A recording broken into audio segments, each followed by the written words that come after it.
вы проснулись или засыпаете, и вдруг с вами случилось что-то, что можно отнести к каким-то религиозным чудесам, то вполне возможно, опять же, не гарантия, но вполне возможно, что вы на самом деле столкнулись с тем, что мы называем словом фазой включения центров способностей в фазе быстрого сна.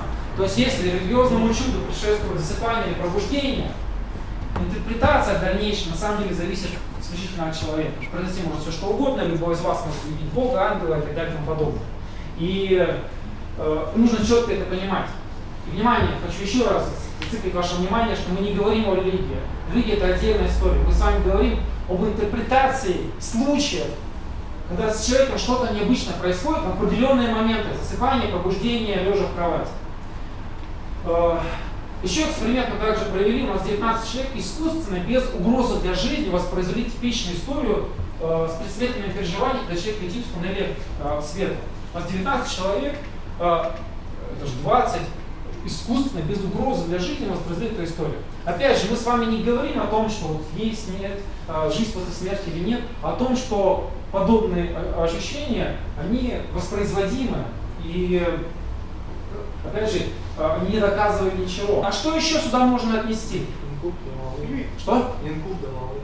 Инкубы, суккубы, домовые, то есть какие-то паранормальные ситуации. Домовой. Да, вот вспомните вот историю, как домовой душит человека, когда он его душит. Когда человек проснулся, особенно у женщин часто бывает, проснулась, там, сел там на шею и душит, да, там придушает и так далее. То же самое, какие-то паранормальные явления. Их достаточно много, то есть суккубы, инкубы, поэтому мы все внесем в паранормальные явления. Порядка 90% из них начинается засыпание или пробуждение. Если вы проснулись, и вдруг что-то начинает двигаться по комнате, то первое, на что должны обратиться, не то, что что-то двигается по комнате, а то, что вы только что проснулись. И вполне возможно, вам показалось, что вы проснулись, о чем мы сейчас чуть-чуть попозже поговорим. Что еще сюда отнести? Какие явления? Дежавю. Дежавю нет. Не внесем сюда. Что? Ложное пробуждение. Смотрите, вспоминаем ситуацию. В школе, допустим, учились, вас родители будут: вставай, собирайся, пора в школу. Ты встаешь, собираешься, вот уже портфель собрал, уже выходишь, тебя снова пинают, говорят: что лежишь-то, давай вставай, собирайся. Опять встаешь, опять собираешься. Поднимите руки, у кого вот такое хотя бы раз в жизни было. Показалось, что проснулись.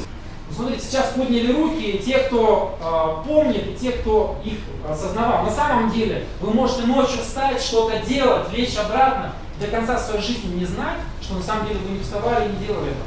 Вы можете просто проснуться, перевернуться на бок и дальше спать, даже не зная, что на самом деле вы не переворачивались физически.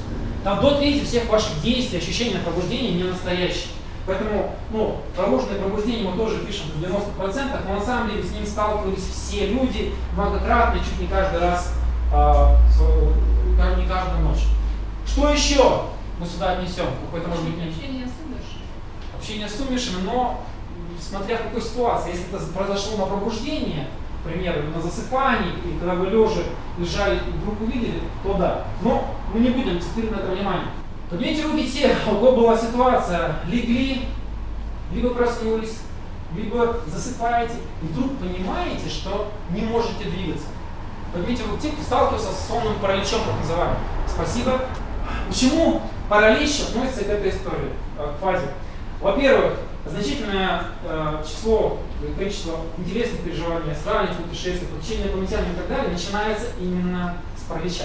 Многие даже уверены, что чтобы добиться выхода из тела, вначале должен добиться паралича.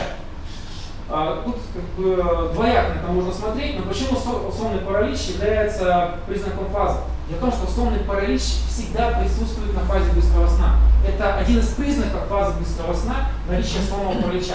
Мы каждый день около 2 часов в нем находимся за ночь, но мы это не помним. Почему? Потому что мы в этот момент спим.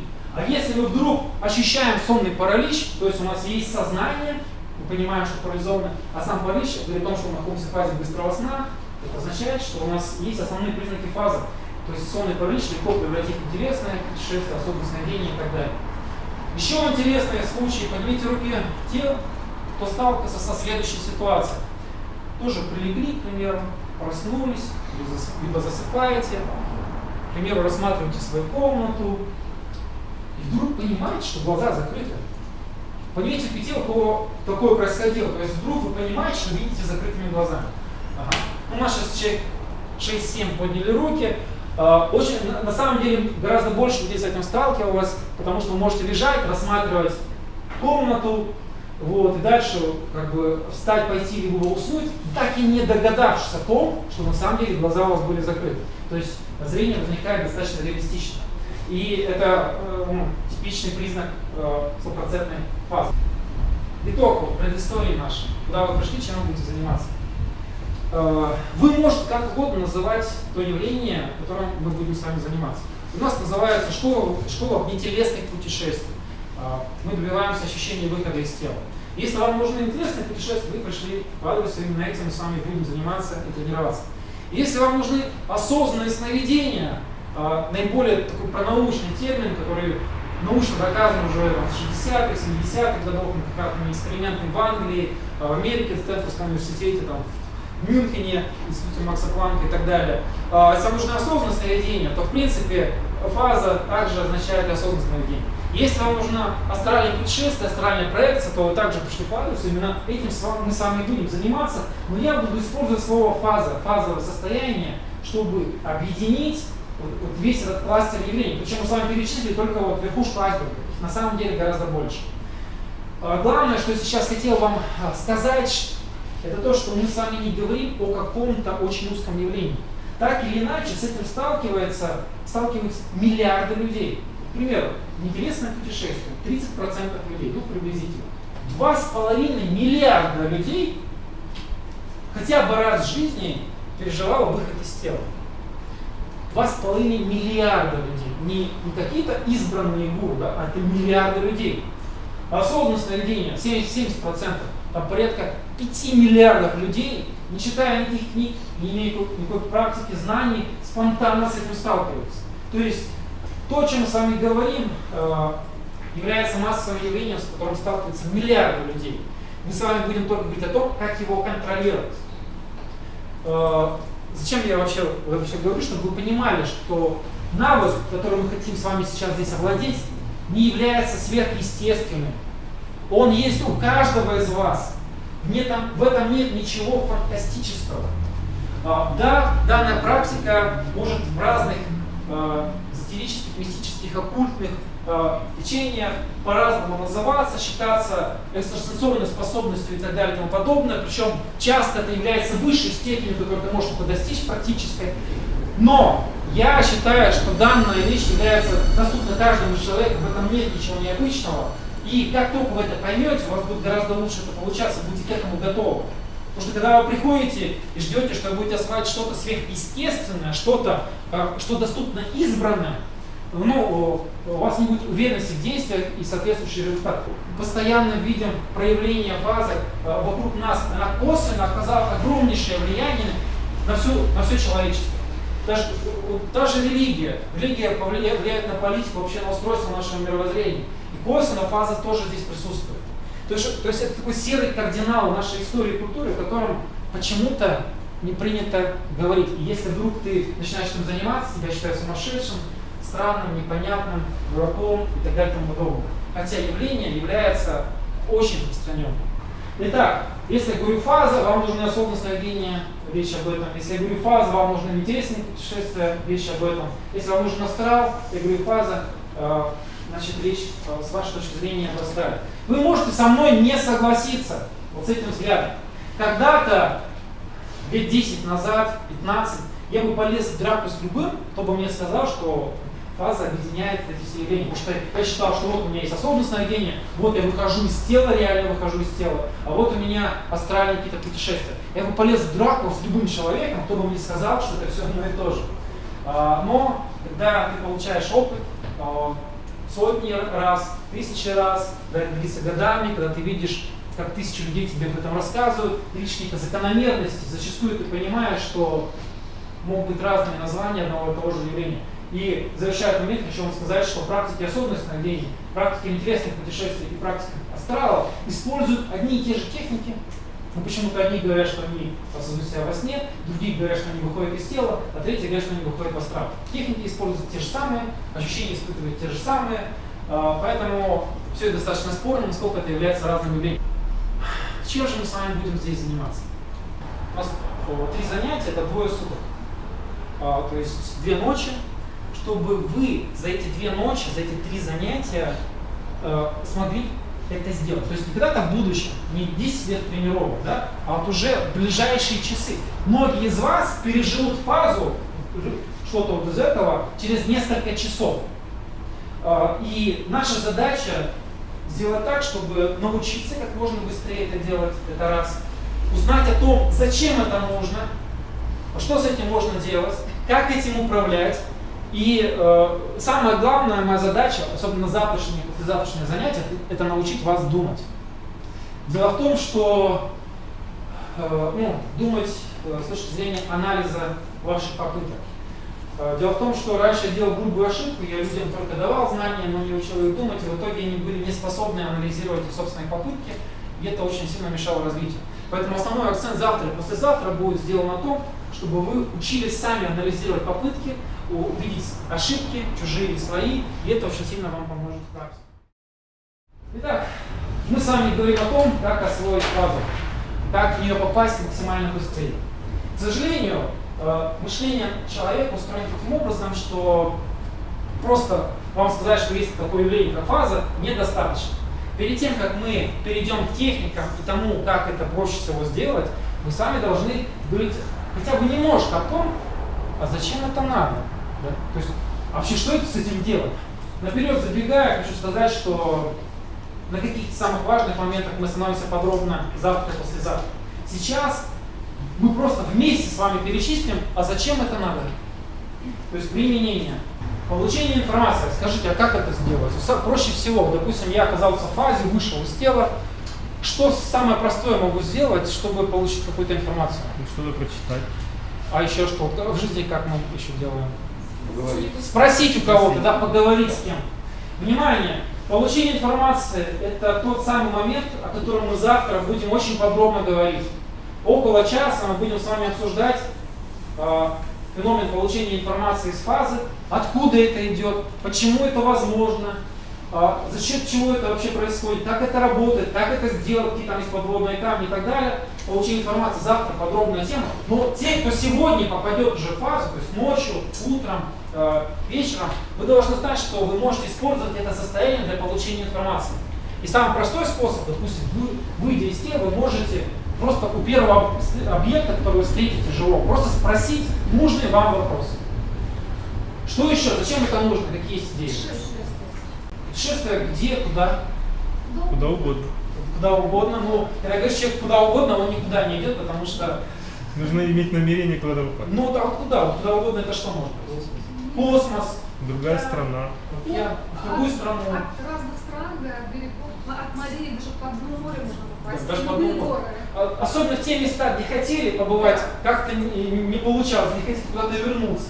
В космосе самые интересные, необычные переживания – это оказаться в космосе в фазе. То есть, это не картинка на экране компьютера, да, там эти галактики там, и так далее, звезды, туманности. Когда ты видишь это глазами, это совершенно другие ощущения. Путешествие во времени тоже к этому относится. Но тут же у вас у всех, у большинства из вас вопрос, а я реально там оказываюсь, да? То есть мы говорим, что вот я могу оказаться где-нибудь там в Париже, а я реально в Париже, да, оказываюсь или нет? Смотрите, мы с вами говорим о ваших ощущениях. С точки зрения ваших ощущений и восприятий, вы реально оказываетесь в Париже. Но насколько вы действительно там оказываетесь, это другой вопрос. Как обычно это проверить, да? Что-то узнать, а потом проверить в реальности. Вот реально я там оказался или нет. Так вот, как только возникает такой вопрос, это уже получение информации, узнать то, чего я не знаю. Поэтому в нашем случае разделяете где-то оказаться, допустим, в другой стране, в другом городе, на другой планете, и что-то узнать оттуда. Это разные вещи. Самое главное, с чем я буду бороться все 3 дня, это то, что у вас есть определенные представления, куда вы пришли, зачем это нужно, они находятся вот здесь. Да? То есть вы думаете, что вот это можно использовать для этого, это должно быть вот так, это должно быть сяк. Есть такое понятие, как реальная практика, она находится здесь. Зачастую ваши ожидания не там, а реальная практика находится здесь, и мне придется вас постоянно передергивать, чтобы вы понимали, что ожидать вы можете все что угодно, начитавшись, придумав что-нибудь, но есть реальная практика. И откуда берутся эти ожидания? Они берутся от представлений о мире в жизни, в физическом мире. И вы пытаетесь законы и правила физического мира перенести совершенно в иное пространство. Именно поэтому для вас оказаться в каком-то месте и что-то узнать, у нас в реальности, да, действительно, в месте, в фазе это совершенно разные вещи. С точки зрения вещей ты можешь оказаться где угодно, а получение информации из этого места, совпадение, да, его с реальностью, это совершенно другой вопрос. Поэтому четко понимаете, что когда я говорю о путешествиях, я говорю о путешествиях ваших ощущений. Пару слов о ваших ощущениях. Если вы думаете, что это что-то сродни сну, каким-то смутным воображением, визуализацией, то очень сильно ошибаетесь. Поднимите руки те, кто хотя бы раз был в фазе, испытывал гиперреалистичность, когда ваши ощущения были ярче, чем физически сейчас. Ага, спасибо. У нас порядка 60% людей подняли руки. Это те, кто сталкивался в фазе с опытом, когда ощущения были ярче, чем здесь. Пока вы этого не переживали, вы даже не можете понять, о чем речь. Потому что кажется, как я могу видеть лучше еще, как я могу еще лучше все чувствовать. Это действительно так. И это один из тех моментов, которые шокируют в фазе. Возвращаешься из фазы в реальность, и она в сравнении с фазой похожа на сон по яркости ощущений. И иногда я задумался, а где же реальный мир тогда, почему там ощущения ярче, чем здесь. Они не всегда в фазе такие гиперреалистичные, но они могут достигать вот такого предела. Даже когда у вас будет получаться, завтра, послезавтра всех будут спрашивать реалистичность. Кто-то будет говорить там 70%, 80%, 90%, кто-то будет 100, 110, 120%. То есть ощущение очень реальное. Это то, что часто пугает человека. То есть ты вдруг начинаешь воспринимать настолько ярко мир вокруг себя, что это очень сильно пугает. При этом ты не где-то там находишься в дымке, как правило, у тебя есть твои же руки, ты можешь линии на руках разглядеть, там поры разглядеть. Все абсолютно реалистично и четко, ты можешь ходить, чувствовать, можешь все трогать, ты можешь что-то съесть, ты можешь попить воды там. И испытать все любые ощущения. Ощущения наслаждения, боли и так далее, они все возможны. И ко всем к ним относится гиперреалистичность, то есть управление четкости ощущений. Исходя из этого, вы должны понимать, что даже если вы вдруг не физически, какой-то душой оказались там, в каком-то городе, а это что-то иное, с точки зрения ваших ощущений разницы никакой не будет. Ощущения могут быть еще ярче. Что еще мы можем с этим делать? Зачем нужна эта практика? Общение с умершими. Сейчас секундочку. Общение с умершими. Давайте, может быть, мы объединим это в более широкую тему. Просто общение, встречи. Да? Допустим, это может быть какой-то близкий, который где-то живет, но вы его не видите. Да? Это может быть человек, которого вы в принципе не можете увидеть. Это может быть человек, которого уже нет. Это может быть какой-то известный человек, историческая личность. Кто угодно, по большому счету. Тут у вас опять возникает вопрос. А по-настоящему я его вижу, да? Будет он об этом знать, что это вообще такое и так далее и тому подобное. Я человек прагматичный, материалистичный, говорю о том, что можно встретиться с умершим. Казалось бы, какое-то сочетание, как такое возможно. С точки зрения технических действий, то, что вы можете сделать, это не является чем-то необычным. Скажу вам больше. Часть людей, кто приходит на наши занятия, может быть, 5-10 человек, кто приходит на занятия, как правило, приходят именно с целью увидеться с умершим человеком. При этом я не говорю о том, что вы встречаетесь, допустим, с душой человека, да? Потому что если мы об этом говорим, мы сначала должны поговорить, а есть ли душа вообще, да? То есть это все не так просто. Мы с вами говорим о том, что с точки зрения ваших восприятий вы можете видеть любого человека, в том числе умершего, так же, как мы сейчас друг друга все видим. Можете поговорить, потрогать, услышать голосом, посмотреть в глаза, вплоть до запаха, все абсолютно реалистично и даже гиперреалистично. Это может быть человек, которого уже нет, это может быть известный вам человек, это не имеет никакого значения. Когда получается, что действительно, неважно, как это называть, есть техника, которая позволяет это сделать. А то, как вы будете это называть, знаете, от чего зависит? От ваших мировоззрений. Допустим, все из вас встретились с умершим каким-то родственником, да? Часть скажет, это была реальная душа человека, с которой я встретился. Часть скажет, что это был какой-то там двойник астральный. Часть скажет, что это все мозг мой сделал. Да? То есть это упирается в ваше мировоззрение. Это то, с чем я, опять же, буду бороться все ближайшие 3 дня. Дело в том, что даже сейчас, здесь, находясь вроде как в объективной физической реальности, все мы находимся в своем собственном мире.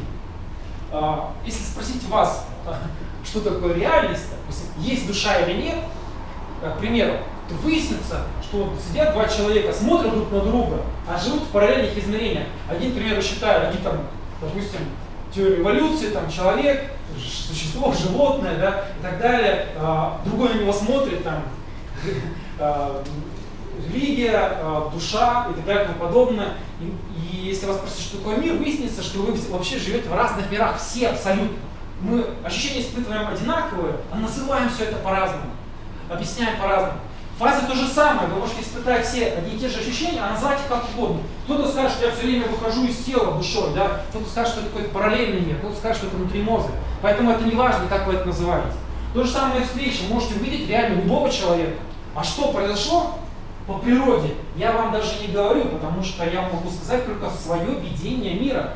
А у вас оно, может быть свое, и какая разница? Мы с вами можем объединиться только на том, как это сделать. А называйте уж дальше, как это хотите. Идем дальше. Что еще? Как можно применить это Лечение. Лечение, самолечение. Эта тема отдельно будет обсуждаться очень подробно. Воскресенье. Как, зачем, почему, все возможные способы. Но для тех, кто сегодня окажется в фазе, подскажите, что проще всего сделать, чтобы оказать влияние? Выпить таблетку. Самое простое, то, что мы в реальности делаем, найти таблетку, а при этом что самое главное? Поверить в это. Не поверить, почувствовать сразу же эффект. То есть будьте максимально наглыми. Надо верить, ты в фазе можешь это сразу почувствовать. И именно это и является ключевым моментом. Почувствовать, особенно если ты фазу заканчиваешь вот это полученном ощущении, вероятность его сохранения, оно очень высокая. Мы об этом подробно будем с вами говорить в воскресенье. Самолечение будем очень детально обсуждать. Это одна из самых интересных тем, даже больше вам скажу, одна из самых важных с точки зрения развития этого явления. Идем дальше. Что еще с этим можно делать? Развлечение. Сюда относится, сейчас секундочку, и, допустим, когда я начал этим заниматься, 16, 17, 18 лет, у меня не было компьютера, я это реально рассматривал как альтернативу каким-то вот компьютерным микроразвлечениям. Только в данном случае ты не на компьютер смотришь, да? Ты реально где-то находишься, ты реально путешествуешь, реально переживаешь какие-то ощущения, и это вполне может рассматриваться, допустим, молодыми людьми как альтернатива компьютерному развлечению. Что еще к развлечениям мы отнесем? Полеты, перевоплощение в другие существа. Да, полеты, перевоплощения. Кто-то на какой-то диете сидит, что-то есть нельзя. Вот, пожалуйста, так можете поесть. Кто-то там, не знаю, мечтает на Феррари покататься, в фазе можно это сделать. Да? Кто-то хочет почувствовать себя, не знаю, там, пантерой. В фазе ты можешь перевоплотиться по ощущениям в пантеру. При этом не то, что ты будешь бежать на 4 своих конечностях и думать, я пантера, я пантера. Ты будешь реально ощущать когти, хвост, ты будешь им управлять, когда в твоем мозгу появляется участок, который отвечает за хвост, ты реально его чувствуешь, уши, шесть, ты чувствуешь другую анатомию, управление, то есть это реальное перевоплощение с точки зрения ощущений. Часто человек приходит к этой практике с такими глобальными целями, спасение человечества, какие-то изобретения, помочь своему миру, узнать природу мироздания. Вдруг, оказавшись в фазе, он понимает, что можно все. Вообще все. Вот. И тут выясняешь, что какие-то более примитивные вещи становятся гораздо более важнее спасения человечества и так далее и тому подобное. В данном случае я, конечно же, имею в виду сексуальные переживания. То есть, особенно в том случае, когда наблюдается какой-то дефицит, да, в реальности сексуальных переживаний, либо что-то хочется, а нельзя. Вот фаза в таком случае является тем местом, где это все можно пережить. При этом вы должны понимать, что это не просто какие-то ощущения, это, так например, да, это полный спектр всех ощущений, заканчивая оргазмом, который может быть управляем, может переживаться вообще отдельно от ощущения и так далее и тому подобное. Вы должны понимать, что это является тоже применением фазы, это нормально с этим сталкиваться. У вас даже может быть проблема, каждый раз вы выдаете фазу, вместо того, чтобы что-то делать полезное, вдруг возникают какие-то плохие мысли, вот, и которые мешают развиваться. В данном случае сразу совет. Как только с этим сталкиваетесь, про себя думаете, так, сейчас я сделаю вот что-то связанное самое важное, а потом обязательно вот, это может послужить спасением у вас от использования, нерационального использования фазы. При этом также данный способ очень сильно помогает, знаете, многие из вас периодически, попадая в фазу, будете сталкиваться со страхом, ужасом. Он необъясним. Ты можешь вдруг испытать животный страх, кошмар, ужас. И знаете, я обнаружил, что самый лучший способ перестать бояться в фазе, это вспомнить о каких-то вот примитивных применениях фазы. То есть сразу страх весь проходит, и ты легко можешь переключиться на что-то более интересное. То есть если вдруг вы в фазе испугались, хотите ее прекратить, вспомните о чем-то более эмоциональном, да, приятном, вы тут же забудете о страхе и так далее.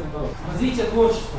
И как-то находясь в фазе, я вдруг услышал просто самую лучшую композицию группы Рамштайн. То есть я находился в фазе, я четко понимал, что они в реальности.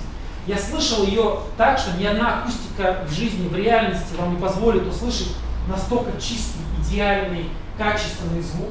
Я его слышал абсолютно идеально, я наслаждался. Это была самая гениальная композиция группы Рамштайн. Но что при этом я одновременно понимал?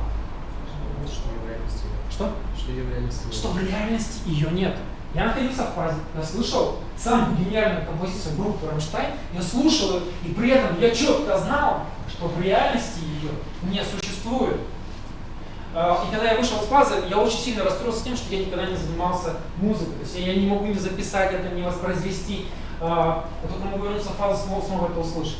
Потом уже с опытом, сейчас я знаю очень много людей, кто увлекается музыкой и фазу в этом направлении использует. Это вот был первый случай лично в моей практике, когда я понял, что фаза может использоваться.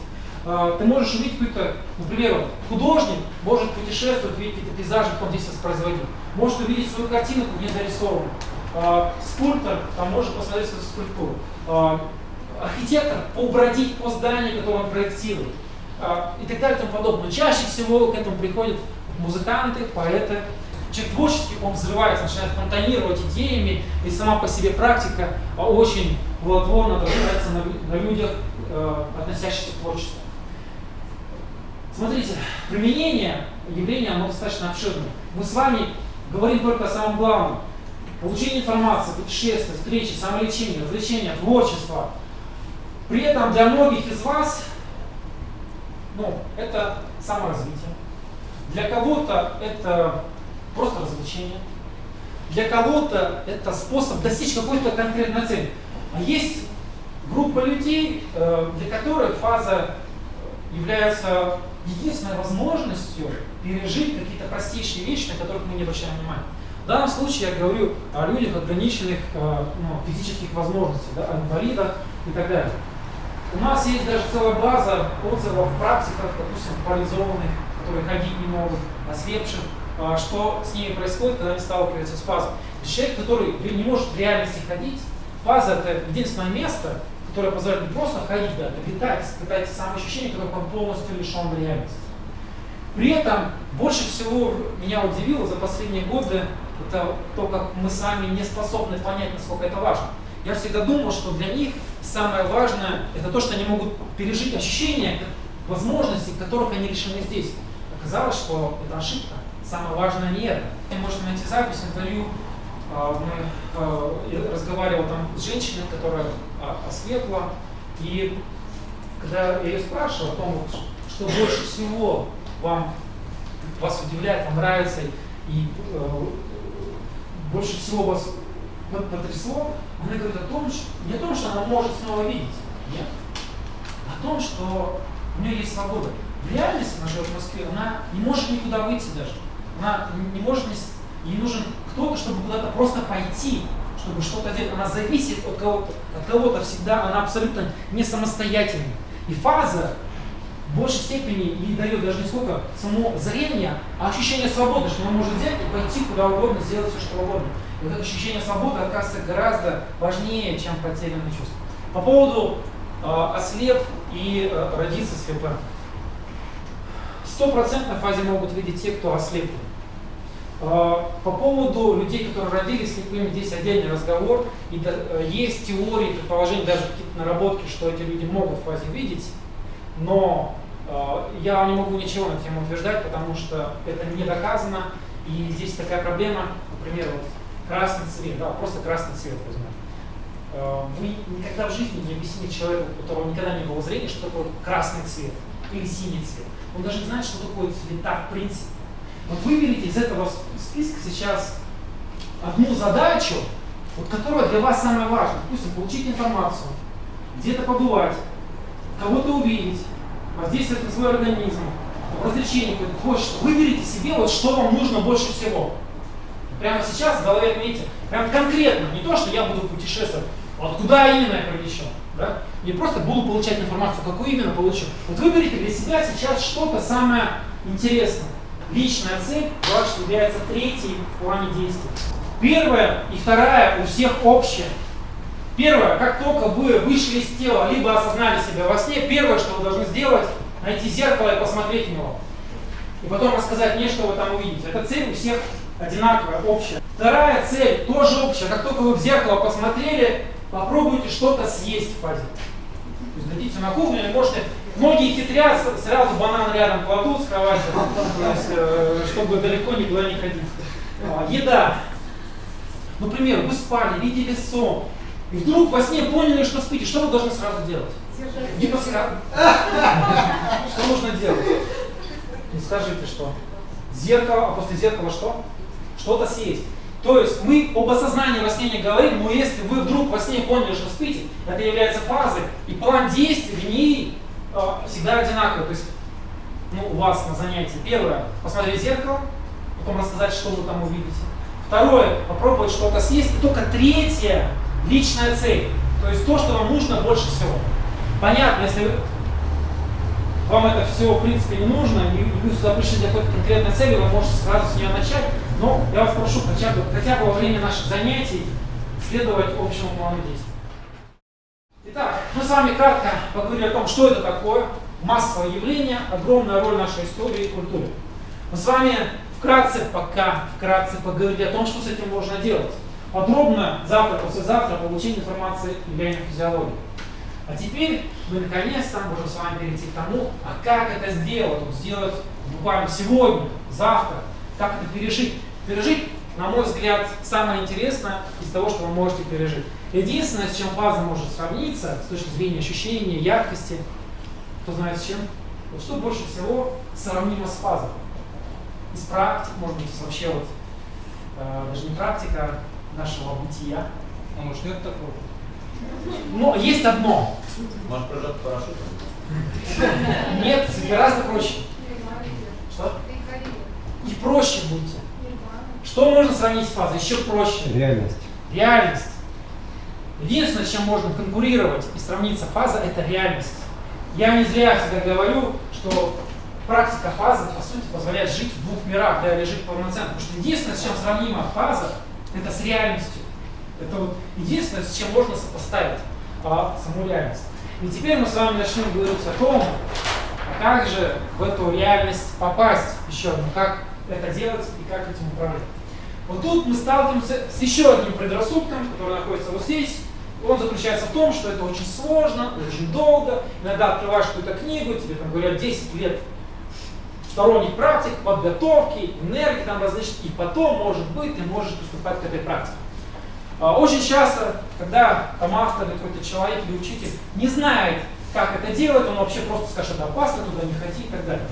Обычно это говорят, я могу серьезно сказать, в том случае, когда человек не знает, как это объяснить, как это сделать, и чтобы от всех вопросов отделаться, тебе говорят, это плохо, это опасно, туда не ходи. Я всегда провожу следующий аргумент. Я этим занимаюсь с 16 лет, сейчас через неделю будет 32 года. Я занимаюсь, то есть половину своей жизни данной практики 1000 раз переживал. Я перед вами стою, со мной все в порядке, я живой. Это то же самое, когда спрашивают, а можно оттуда не вернуться? Я всегда спрашиваю, а кто вам рассказал, что он оттуда не вернулся? Вот, то есть, где этот человек, который всем рассказывает, что он оттуда не вернулся? Вот, может показаться, что ты не можешь вернуться оттуда, с сонным параличом сталкиваешься на выходе, и кажется, что ты вот умираешь, еще что-то. Но это все как бы можно показаться, но не более того. То есть практика безопасна, ей можно быстро научиться на самом-то деле. Но куча стереотипов, это опасно, сложно, долго и так далее, это все полный бред. К часу завтрашнего дня, ну, не буду делать прогнозы, но многие из вас уже к часу завтрашнего дня, даже если никогда в жизни этого не переживали, с этим столкнется уже завтра, за одну ночь.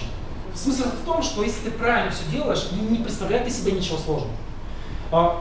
Меня часто упрекают в том, что мол, у меня это врожденная предрасположенная способность, это полный бред. Когда я пытался этим управлять, у меня изначально получалось раз в месяц, раз в 2 месяца, а потом все чаще. У меня не формировался какой-то навык, у меня появлялись знания. Если мне 16-летнему загрузить те знания, которые есть у меня сейчас, у меня начнет получаться с той же эффективностью, как сейчас. То есть дело не в том, как бы можно это или нельзя, а в том, насколько ты правильно делаешь. Вы абсолютно верно отметили, что да, кому-то гораздо лучше, кому-то хуже, но я отношусь к тем, у кого хуже это получается. То есть я иногда вижу людей на занятиях, кто пришел, человек вообще никогда ничего не знал, не пробовал, там проходит там несколько дней, там несколько недель, и он достигает абсолютно реально максимального уровня практически, который только можно достичь. Мне ушло до этого там много лет. Так вот, по поводу эффективности действия, как часто это можно делать, как можно вообще этого достичь. Этого не просто можно достичь за одну ночь, даже никогда вы этого не делали. Это можно сделать несколько раз за одну ночь, в первую же ночь своей попытки. У нас много примеров на эту тему. Был случай, когда человек пришел, вообще никогда ничего не знал, ничего не пробовал. И в первую же ночь у него из 8 попыток 6 были удачны. Вот примерно сколько это может быть эффективно. То есть все упирается в то, что вы делаете, как вы делаете и когда вы это делаете. Главный предрассудок, что это сложно, невозможно и так далее. Это полный бред. На самом деле все это достижимо, легко. И все упирается лишь в качество ваших действий. Перед тем, как мы будем говорить о самом простом методе, кратко, о чем мы в будущем будем говорить, о чем не будем говорить. О чем мы не говорим, первый момент. Может быть, кого-то разочарую, но грибы, кактусы, таблетки, всякие прочие вещества мы пропускаем мимо в принципе. Я считаю, что достижение подобных состояний умышленно, без помощи каких-либо средств, является саморазвитием и развитием какого-то навыка. С помощью каких-либо средств, чтобы о них не говорили, я категорически противник любого воздействия на организм внешнего. Ты должен делать это сам. Именно тогда это идет развитие.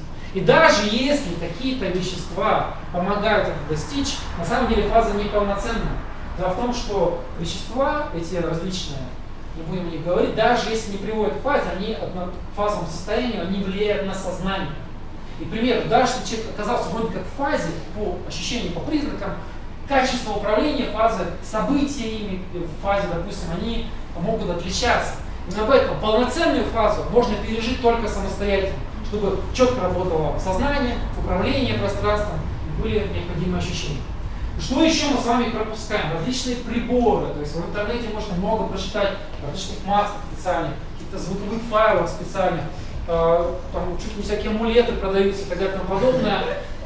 Поверьте мне, если бы существовал прибор, который позволял бы это легко сделать, я бы начинал семинар с того, что просто раздавал бы этот прибор и дальше мы говорили бы об управлении. На данный момент проще всего это сделать самостоятельно. Ни один какой-то гаджет, какие-то специальные маски не позволяет достичь той эффективности, о которой мы будем с вами говорить здесь. О чем еще мы с вами не говорим? Несмотря на то, что осознание во сне является формой фазы, одной из самых распространенных, о том, как осознать себя во сне, непосредственно на занятиях мы говорить ничего не будем. На это есть 2 основных причины. Первое, несмотря на то, что мы об этом говорить не будем, до трети всей результативности наших занятий все равно придется на осознание во сне. То есть это как бонус к прочим техникам, о которых мы будем с вами говорить, как бонус осознания во сне, оно все равно у вас будет происходить, о нем не надо отдельно говорить. И второе, мы не можем акцентировать внимание на осознании во сне, потому что сами техники овладения их, они требуют, как правило, гораздо больше времени, и 2 ночи, да, гораздо больше времени. Поэтому кому нужно, у вас есть учебник, он есть на сайте, там предыдущий есть в электронном виде, есть такой. Здесь более-менее подробно описано, как осознавать себя именно во сне. То есть как понять, что ты спишь в сюжете сна. Но на занятиях мы об этом не говорим. При этом вы должны четко иметь в виду, что если вдруг вы во сне поняли, что спите, там, ночью вы уже попали в фазу, это считается фаза. И вот у нас два метода основных, о которых мы будем говорить. Это прямой, когда ты лег на кровать и сразу же пытаешься выйти из тела, да? И не прямой, это когда ты проснулся, неважно сколько спал, но вот проснулся и пытаешься выйти из тела. То есть два основных метода, которые мы будем обсуждать. Прямой, когда ты лег, да, вот на кровать, на диван лег и пытаешься выйти из тела. И не прямой, это когда ты проснулся после сна и пытаешься что-то делать. Сегодня мы будем с вами обсуждать самый простой метод. Это не прямой метод, осуществляемый когда? Не подсказываем. После сна, на пробуждение. Сразу хочу вам открыть секрет. Почему непрямой метод проще всего? Во-первых, нужно обязательно сказать, что именно непрямой метод позволяет эффективно существовать вообще и сайт нашему, и школу, и так далее, в школе, потому что именно благодаря нему набирается больше всего опыта. Именно неуделение внимания непрямому методу долгое время делало саму тему недоступной. Потому что многие считают, что выход из тела — это ты лег, что-то сделал и вышел из тела. На самом деле эти техники достаточно сложны, мы не будем говорить отдельно, там свои есть нюансы, но гораздо проще пережить фазу с помощью непрямого метода действий на пробуждение. И секрет заключается в следующем. Когда вы ложитесь, вот вы легли, вот на прямом методе, пытаетесь выйти из тела, вы физиологически находитесь в каком состоянии? Бодрствование. Вы в бодрствовании легли и пытаетесь выйти из тела. А выход из тела у нас возможен когда присутствует фаза быстрого сна. А когда вы просыпаетесь, в абсолютном большинстве случаев естественное пробуждение заканчивается на фазе быстрого сна, либо близком состоянии к фазе быстрого сна. О чем речь? Когда вы ложитесь, вам нужно создать изменить свое физиологическое состояние. Извините, это не какой-то трансовое расслабление, это очень серьезная вещь. Написано фаза быстрого сна. Тем более, что перед фазой быстрого сна есть еще фаза медленного сна. Тут вообще куча сложностей возникает. А на пробуждении ты проснулся, внимание, вы уже в фазе. Моя задача в непрямом методе не научить вас входить в фазу, а научить вас ее реализовывать. Потому что когда вы просыпаетесь, вы уже находитесь в фазе. Когда вы ложитесь, пытаетесь попасть в фазу, дверь закрыта. А мало что дверь закрыта, вы еще подходите к стенке, головой бьете, собственно. На непрямом методе вы проснулись, дверь уже открыта, и моя задача вам просто показать, где эта дверь и куда идти. На пробуждении не нужно создавать фазу, она уже есть у вас у всех. И сейчас все, что мы будем говорить про непрямой метод, это касаемо не создания фазы, а ее реализации.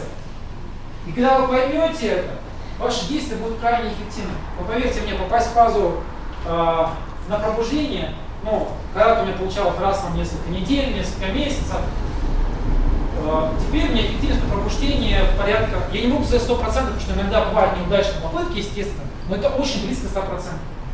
Это больше 90%, это больше 95%. Так, неудачные попытки на пробуждение меня удивляют сейчас так же, как когда-то удивляли сами удачные попытки попасть в фазу. Хотя еще буквально 3 года назад эффективность была порядка 70-75%, я думал, что это максимум, что уже больше не получается. А оказалось, что это все неправда. Итак, непрямой метод, суть не в том, как попасть в фазу на пробуждение, а в том, как использовать фазу на пробуждение. С чего начинаем? У нас будет несколько предварительных моментов. Первый из них, когда делать попытки. Время практики.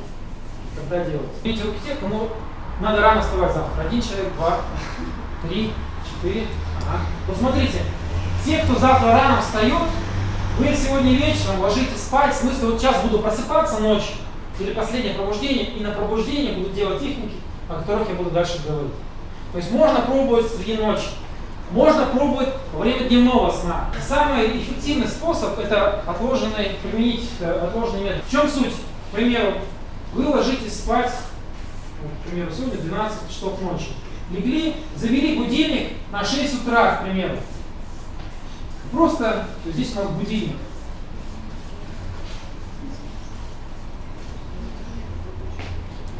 До 6 утра просто спим. Ничего не делаем. Ну это в идеале. На самом деле попытки можно делать и до 6 утра. В 6 утра встали по будильнику, будильник прозвенел. 5 минут, к примеру, походили, что-то поделали, да? Почитали конспект, план действий освежили. И снова ложитесь спать через 5 минут, до часа можете бодрствовать с желанием пробовать на каждом последующем пробуждении. Спать можете до 8, там, 10 утра, тут до 12, да, в кого как.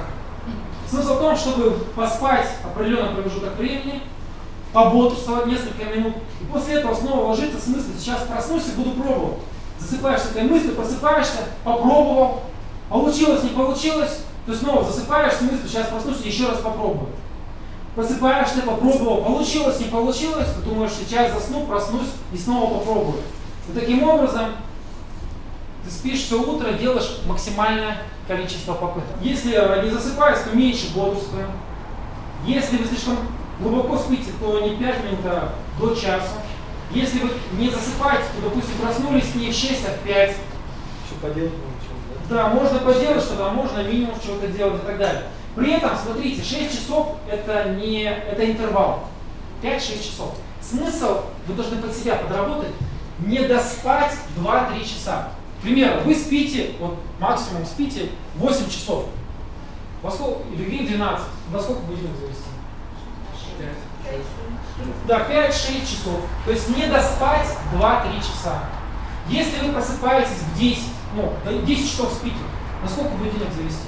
7-8. Михаил, а такой вопрос. Вот с 6 до 8, 10, да? Это снова будильники ставить или нет?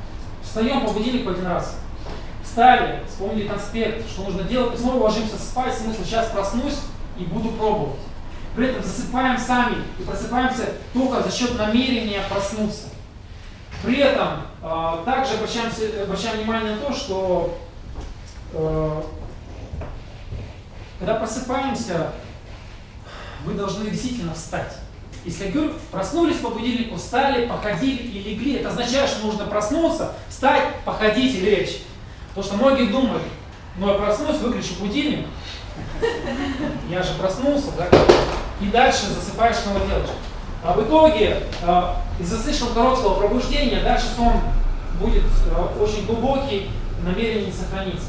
Для чего это нужно? Для чего используется отложенный метод? Почему он такой эффективный? Да, пробуждение может быть любое, и среди ночи, и после дневного сна, но это самое эффективное. Почему? Помните, мы с вами говорили о том, что есть медленный сон и быстрый сон. Когда вы поспали, почти выспались, вы выспали необходимость организма в медленном сне, в котором фазу тоже можно на самом деле попасть, но это гораздо сложнее, это отдельная тема для разговора. Выспав медленный сон, вы снова засыпаете, пробудившись, мозги проснулись, задачу вспомнили, освежили намерение, ложимся спать в тот момент, когда мы уже все время находимся в нужном нам физиологическом состоянии, в фазе быстрого сна. Как итог, больше пробуждений, и пробуждения практически все находятся на фазе быстрого сна, и легко это все использует. Поэтому для вас это завтра обязательно. Отложенный метод, он обязательный. Мы его много раз проработаем, вы его хорошо запомните, но это то, что вам позволит сделать несколько попыток за одно утро, и многим из вас это даст возможность несколько раз попасть в фазу. То есть, внимание, получилось в фазу попасть, вы думаете: хорошо, сейчас засну, проснусь и еще раз попробую. Вопрос, вот с 6 до 6:05 можно там попить, поесть, или это не Да. принципиально? На самом деле, к примеру, если вы плохо спите, то я посоветовал углеводов каких-то простых поесть, да, там что-то сладкое съесть и так далее, чтобы вас в сон вообще еще сильнее повело. Никаких проблем нет. Вы можете до часа, если вы знаете, что вы через час снова заснете, можете проснуться и целый час какими-то делами заниматься, что-то делать, завтракать, я не знаю, что угодно. Мясо нельзя. Что? Мясо нельзя. Почему нельзя вести? Я не знаю, я об этом не говорил. Можете есть что хотите. Я человек, который считает, что все упирается в пробуждение, что вы делаете на пробуждении. Да?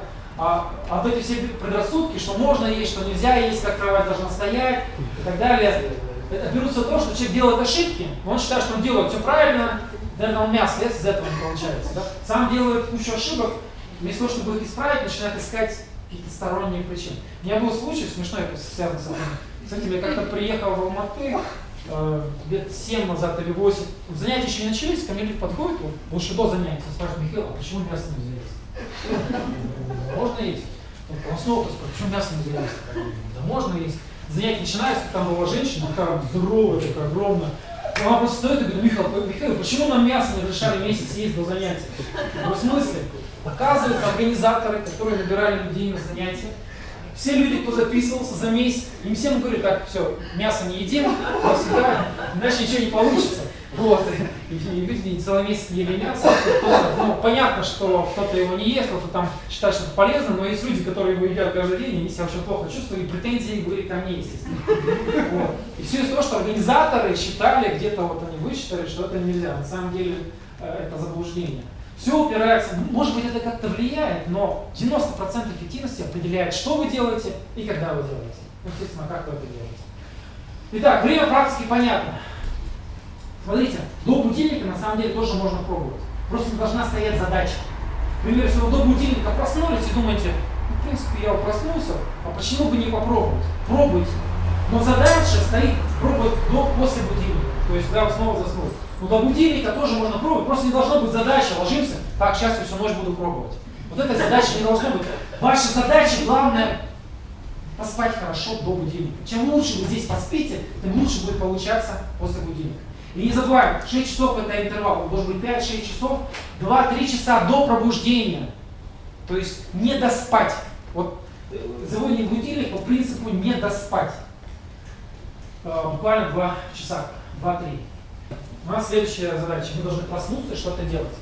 Согласитесь, иногда просыпаешься, ты вообще не помнишь, кто ты, где ты вообще, где ты спишь. То есть ты просыпаешься, голова еще не включилась.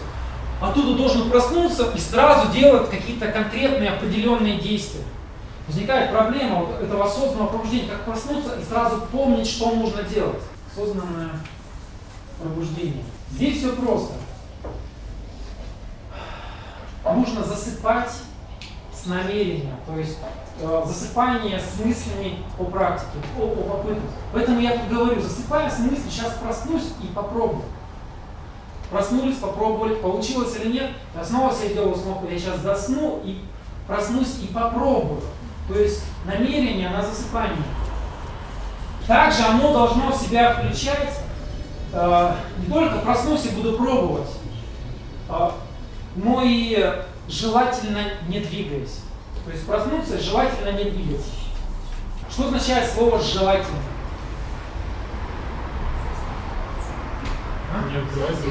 Не обязательно. Дело в том, что многие просыпаются, допустим, поворачиваются на бок. Все, я сделал физическое движение, можно уже дальше ничего не пробовать, ничего не получится. Вот кто будет завтра мне такое рассказывать, я буду жестко ругаться. А послезавтра буду еще бить просто. Шучу, конечно, но смысл в том, что это грубейшая ошибка, с которой я постоянно борюсь. Да, желательно проснуться, вот я засыпаю с этой мыслью, просыпаюсь, да, желательно не двигаться и сразу начинать действовать. Но если проснулись, сделали движение нечаянно, или, допустим, неудобно лежали, как-то повернулись, мир не рухнет после этого. Да, чуть-чуть эффективность снижится, но она все равно высокая. Мало того, есть очень большая вероятность, что вы двинулись не по-настоящему. То есть вам показалось, что сделали движение. Поэтому просыпаемся, и даже если вы сделали физическое движение, все равно пробуем. Не надо мне приходить и рассказывать, что я проснулся, сделал движение, испортил попытку и ничего не делал. У нас вот в электронной версии учебника на сайте есть всего лишь один абзац. Он полностью заглавных букв, он полностью жирным текстом, еще и красным. Это единственный абзац, вот так ярко выделен во всем учебнике, о том, что если вы проснулись, сделали движение, нужно все равно пробовать. Потому что люди вот упрямо, им кажется, опять же, психологический фактор, ты просыпаешься, делаешь движение, и кажется, что вот уже все, ты все испортил. Это неправда, все равно берем и пробуем. Идем дальше. Так, время попытки, пробуждение. И тут у нас, казалось бы, есть несколько моментов, которые непосредственно к действиям не относятся, но являются определяющими. Допустим, ваши действия на пробуждение должны быть уверенными, должна быть уверенность. То есть ты просыпаешься не с мыслью, ну, мне, наверное, не получится, конечно, но я попробую. Вот когда вы будете так делать, у вас почти ничего не будет получаться.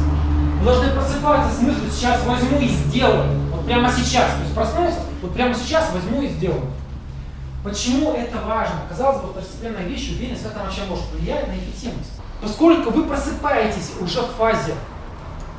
Вы помните вот эти истории про похищение инопланетян, эти религиозные чудеса, вот эти домовые там, и так далее, и тому подобное, паранормальное линия пробуждения.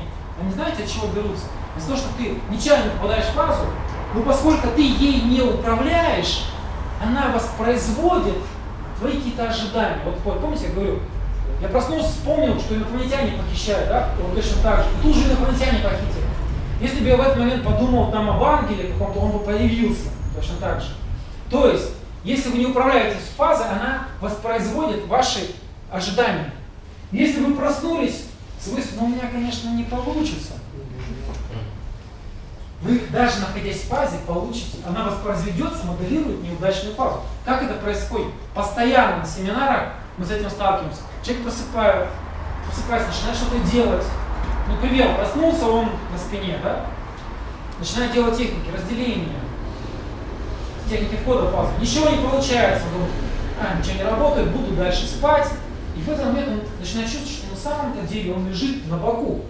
То есть он проснулся по ощущению на спине, то есть он уже был разделенный, и надо было встать и идти, потому что он уже был в фазе. Но у него ничего не получилось. Потому что это неуверенность. Даже находясь в фазе, ты ничего с этим не сделаешь. Фаза, вот как вот у меня воспроизвела в первом моем случае историю с похищением инопланетянами, точно так же воспроизведет неудачную попытку входа в фазу. Она реально это воспроизведет абсолютно достоверно, реалистично. У нас люди постоянно просыпаются, что-то пробуют, ничего не получилось. Ничего не получилось, пойду попью водички. Встал, пошел, там раз нечаянно там, сквозь дверь прошел, там, или там стакан, там, ну, рука сквозь стакан прошла, а там еще что-то заметил. То есть проснулся, пробовал, ничего не получается, пойду встану, попью водички. Встал, пошел, легко разделившись в фазе. Потом сказал, что не получилось. Ну да, это запросто. Да, или встал, попил водички, пришел, на занятие сказал, что ничего не получилось. И потом только здесь начинаю вспоминать, что вроде как спал ночью, а ходил днем за водой. Только здесь человек может понять, что на самом деле получилось. Это причем очень часто бывает, как минимум несколько раз на каждом занятии. Человек только придя сюда, на второе-третье занятие, вдруг понимает, что на самом-то деле получилось. Потому что ощущения были настолько реальные, что он не мог это понять. Итак, обязательно уверенность. Я просыпаюсь и сейчас это сделаю. Вот прям возьму и сделаю. Это очень важный фактор. Что дальше? Должна быть определенная активность, своеобразная агрессия даже. Ты должен буквально ломиться туда, во что бы то ни стало, получить результат. То есть просыпаешься, и как будто вот твоя жизнь сейчас закончится. То есть либо ты фазу, либо никак. И ты пытаешься во что бы то ни стало прямо сейчас оказаться в фазе. Внимание, это очень важный фактор. Он проснулся и прямо сейчас во что бы то ни стало оказаться в фазе. Как будто, если ты в фазе не окажешься, ты сейчас умрешь. При этом очень интересный момент, сейчас мы о нем поговорим. Дело в том, что многие неправильно понимают эту уверенность, активность, агрессию, во что бы то ни стало. Многие из вас восприняли это следующим образом. Смотрите, жидкость — это вы, ваши ощущения, да, восприятие, сознание. Вот сейчас они находятся в физическом стакане. Конечная ваша цель — оказаться вот в фазе, то есть перелить себя в фазу. Когда я говорю, то есть ваша задача проснуться и постепенно перелить свои ощущения, свое сознание, свое восприятие вот, в другой стакан, в реальность фазы. Когда я говорю о том, что нужно делать активно, агрессивно, во что бы то ни стало, человек это понимает следующим образом, что ты просыпаешься и начинаешь вот здесь булькаться. То есть во что бы то ни стало, надо сейчас выйти из тела, такой злой, лежишь, агрессивно пытаешься выйти из тела, сейчас должен выйти из тела, во что бы то ни стало. Нет, это неправильное понимание. Вот эта агрессия, во что бы то ни стало, они направляются в технику, в ваши действия. То есть сейчас мы будем обсуждать эти техники, ты их делаешь, ты буквально в них вливаешься, вживаешься. Во что бы то ни стало, пытаешься почувствовать эффект от техники, внимания. Не зло лежишь, пытаешься это делать, а вживаешься, вливаешься, пытаешься во что бы то ни стало почувствовать вот эти ощущения. То есть не лежишь злой, агрессивно, пытаясь физически что-то делать, а настолько концентрируешься на техниках, что пытаешься залиться в них. Поэтому еще одно слово сюда впишу, вживание. Вживание в технике. вживание, переливание в технике. То есть любые действия должны сопровождаться вот этим, чтобы это не стало агрессией, уверенностью. Не просто физическая попытка что-то непонятное сделать. Это по-другому назовем такая максимальная концентрация. Вот у нас что такое, чтобы это не стало. Техники и методы, о которых мы сейчас будем говорить, они будут вам позволять перелиться туда. То есть ты вживаешься в техники. Иногда задумались, отвлеклись, раз вас обратно вернуло. То есть ваша задача до конца перелиться, оказаться в фазе, допустим, не до конца углубленная фаза, да? Если на 100% перенеслись ощущениями, пошли, ходим, выполняем план действий. Кстати, разделились и куда мы пошли, что мы делаем? А после этого? А потом? Да. При этом личная цель должна быть не так, что а теперь личная цель, а конкретно что-то. То есть здесь мы сейчас с вами говорим о личной цели, но в реальной попытке, то есть вы должны четко для себя определить, что такое личная цель. При этом советую для начала использовать какие-то вот эмоциональные цели. То есть не спасение человечества, да, а вот что-то вот какое-то эмоциональное, может быть, простое, что вам действительно интересно. А вот теперь мы с вами переходим к алгоритму действий на пробуждение. Что же именно мы должны делать, проснувшись? Скажите мне, вот вероятность фазы, вот как она будет выглядеть? Вот я проснулся, она растет? Вот, допустим, вот как вы думаете, как мне начертить вот красным вероятность фазы? То есть убывает. Исходя из этого графика, исходя из того, что я просыпаюсь, у меня максимальные шансы сразу оказаться в фазе, потому что я вообще-то в фазе проснулся, да? Подскажите мне, вот как вы думаете, девушка, что первым шагом мы должны сделать? Да, вот я проснулся, и что я должен сделать? Техники. Хорошо, идея одна. Как вы думаете? Задать себе вопрос. Не, действия какие-то. Вот я проснулся. Не подсказываем, сейчас кто спросил. Допустим, как вы думаете? Нет? Вспомнить цель? Мы уже ее вспомнили. Мы проснулись, какие действия должны быть? Вот что я должен делать? Мы не двигаемся. Что мы должны делать? Ага. Оказаться сразу у зеркала. То есть сразу цель выполнена. Правильно, абсолютно. Первая ваша задача, как только вы просыпаетесь, это не техники, это даже не разделение, как было раньше, а абсолютно нагло. У вас есть цель у зеркала оказаться. Вы просыпаетесь и сразу же пытаетесь оказаться у зеркала. Ну, почему? Потому что вы просыпаетесь в фазе. Зачем техники разделения? Зачем вообще техники создания фазы? Вы проснулись в фазе. Так, первое, зеркало. Как это осуществляется? Допустим, я проснулся, вот, сфокусируйте внимание вот, на зеркале, где вы сегодня, кто-то дома, кто-то в гостях, кто-то в гостинице, вот зеркало какое-то, допустим, в ванне, да, обычно есть, или может быть в коридоре, или в комнате, вот представьте его. Вы просыпаетесь и пытаетесь почувствовать себя стоящими возле этого зеркала. Причем не пассивно, внимание, не пассивно, а пытаетесь его трогать, пытаетесь себя трогать, пытаетесь зеркало ощупать, рассмотреть. Я проснулся. Я пытаюсь, сначала воображаю, что этот стакан стоит возле зеркала. Я пытаюсь себя почувствовать в этом стакане, я пытаюсь разглядеть зеркало, я пытаюсь его трогать, я пытаюсь двигаться вокруг него, пытаюсь его ощупать, пытаюсь себя почувствовать возле зеркала. И вдруг через несколько секунд ты понимаешь, что ты стоишь возле зеркала. Тело в кровати ты даже не чувствуешь. Одна из причин, почему люди пугаются фазы, оказавшись в ней, ты вдруг перестаешь чувствовать физический мир, физическое тело, ты уже начинаешь бояться, вдруг его кто-то займет, кто-то похитит и так далее, вдруг что-то случится. Тело реальное в фазе мы не чувствуем, мы только помним, что оно есть. Вопрос? Еще раз, то есть, как только ты пробудился, то есть не надо уже выкатываться, начинать эти Это попозже, да. Первое, поскольку мы просыпаемся в фазе, мы сразу же пытаемся осуществить цель. У нас на семинаре первая цель – зеркало. Потом в практике у вас любая другая будет цель. Допустим, у вас будет цель где-то оказаться, вы можете сразу где-то оказаться или кого-то найти. Но в данном случае, чтобы было бы проще обсуждать и пробовать, у нас цель одинаковая – зеркало. Поэтому вы проснулись и пытаетесь сразу же себя почувствовать это зеркало, пытаемся разглядеть это зеркало, пытаемся его нащупать, пытаемся буквально возле него во что бы это ни стало оказаться. То есть во что бы это ни стало, это именно вот концентрация на действиях, на ощущениях, попытки представить себя возле зеркала. Это длится около 5 секунд. То есть 3-5 секунд вы пытаетесь оказаться возле зеркала.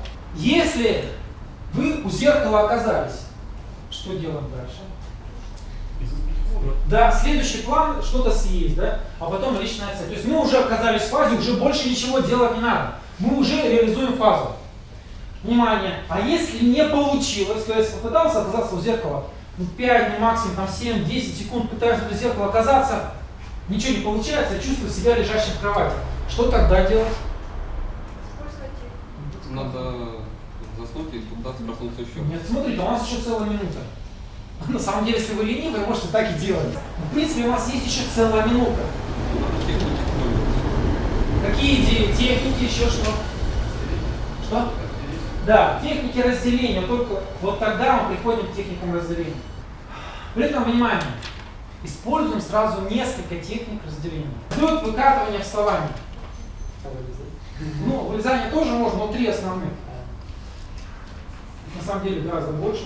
То есть, если не получилось, сразу же оказаться у цели. Вот не получилось, у нас сразу же почувствовать себя вот в зеркало. После этого я тут же пытаюсь, к примеру, взлететь, как будто физически взлететь. Не надо представлять, что из вас что-то взлетит. Ты буквально пытаешься взлететь. Не получилось, пытаешься встать, не напрягая мышцы. Как обычно, но не напрягая мышцы. Не получается, пытаешься в бок выкатиться с кровати, как обычно, но не напрягая мышцы. То есть не надо придумать, что из вас какое-то астральное тело там выкатится, то ли вы из чего, то ли из вас что-то выкатится. Нет, разделение на самом деле термин не очень верный. В большинстве случаев ты не чувствуешь разделения, ты чувствуешь обычное движение. То есть нет ощущения, что ты чего-то разделяешь. Оно бывает, может быть, в одном случае из 10. В других случаях ты просто встаешь, ты просто взлетаешь. При этом, внимание, ну, мы отдельно поговорим еще о техниках разделения. Главное, должны понять, что они осуществляются с попыткой сделать движение своим собственным телом, не напрягая мышцы. То есть не представляешь, что что-то из тебя там пошло, полетело, а ты сам пытаешься сделать движение в нужный момент, не напрягая мышцы. При этом завтра я буду вас спрашивать, у кого получится. Расскажите мне, как у вас получилось, не используя слова легко, просто как обычно, естественно, нормально, оп, и так далее. Потому что ну, вы можете сейчас как угодно думать, как это сделать, как разделяться, но в реальной практике ты берешь и просто встаешь. Ты берешь и просто взлетаешь. Но мы об этом еще с вами поговорим. А теперь скажите мне, вот я пытался у зеркала оказаться, не получилось. Тут же я пытаюсь, тоже где-то 3-5 секунд, разделиться. Тоже не получилось. Что дальше? Засыпаем. Смотрите, а у вас прошло вот целая минута. Визуализация. Переходим к техникам. Вот только тогда мы с вами переходим к самим техникам. Смотрите, техник большое количество, в учебнике их очень много написано. Я вам объясню несколько, которые проще объяснить, которые наиболее эффективны во время занятий. Вот 4 таких техники. Начнем с таких базовых. Техника вращения. Тоже 3-5 секунд. Вы пытаетесь вестибулярно, по ощущениям, провернуться вокруг себя. Допустим, вы проснулись, у зеркала не получилось, разделиться не получилось, глаза не открываем, но при этом я их поворачиваю в левую сторону, пытаясь закрутиться в левую сторону или в правую сторону. То есть 3-5 секунд я пытаюсь раскрутиться либо вправо, либо влево. Смысл в том, что я пытаюсь создать вестибулярное ощущение проворота. Если проворот появился, о чем это говорит? То есть я чувствую, что поворачиваюсь. Надо Во-первых, о чем это говорит, во-первых, принципиально. То есть мы уже в фазе. Да, правильно. Как только вы начали двигаться, вы уже в фазе. То есть что нужно делать? Встать. Да, просто встать. Вот этим телом, которое поворачивается, берем и встаем. Не возвращаемся обратно и физически пытаемся встать, да? Вот этим телом, которое вдруг начало поворачиваться на вращении, мы им берем, просто встаем. Даже не надо думать, как встать, чем встать. Вот этим ощущением, которое повернулось, просто встали, и план действий зеркала, и да, личная цель. То есть крутиться не надо, развивать. Вы можете крутиться, если, допустим, не получилось встать. Еще сильнее раскрутились. Когда пошевелилась, дальше Тогда еще сильнее, тогда можете еще сильнее раскрутиться и тогда попробовать встать. Если в итоге получается, что ты начинаешь делать это на физическом уровне, и ты упускаешь фазу. Ну смотрите, иногда возможны небольшие физические подергивания движения. На самом деле многие этому сопротивляются, но я в последнее время склоняюсь к тому, что небольшие физические движения во время попыток на самом деле допустимы, могут быть, и не всегда все портят. Это можно очень легко заметить. Что? глазами шевелить можно? Глазами можно. Вот, глазами, главное, не открывать, но двигать даже нужно, особенно на вращении. Так вот, я заметил такую вещь, что в принципе даже человек, когда видит сны, он поддергивается, да, у него движения небольшие бывают, и это же его не будет. То есть небольшие подергивания в техниках изначально могут возникать физически, они не обязательно все рушат. Да, желательно избежать этого, но в принципе это не такая большая проблема. Итак, вращение. Как только почувствовали движение, разделяемся. Следующая техника – визуализация рук. Тоже 3-5 секунд. В чем смысл данной техники?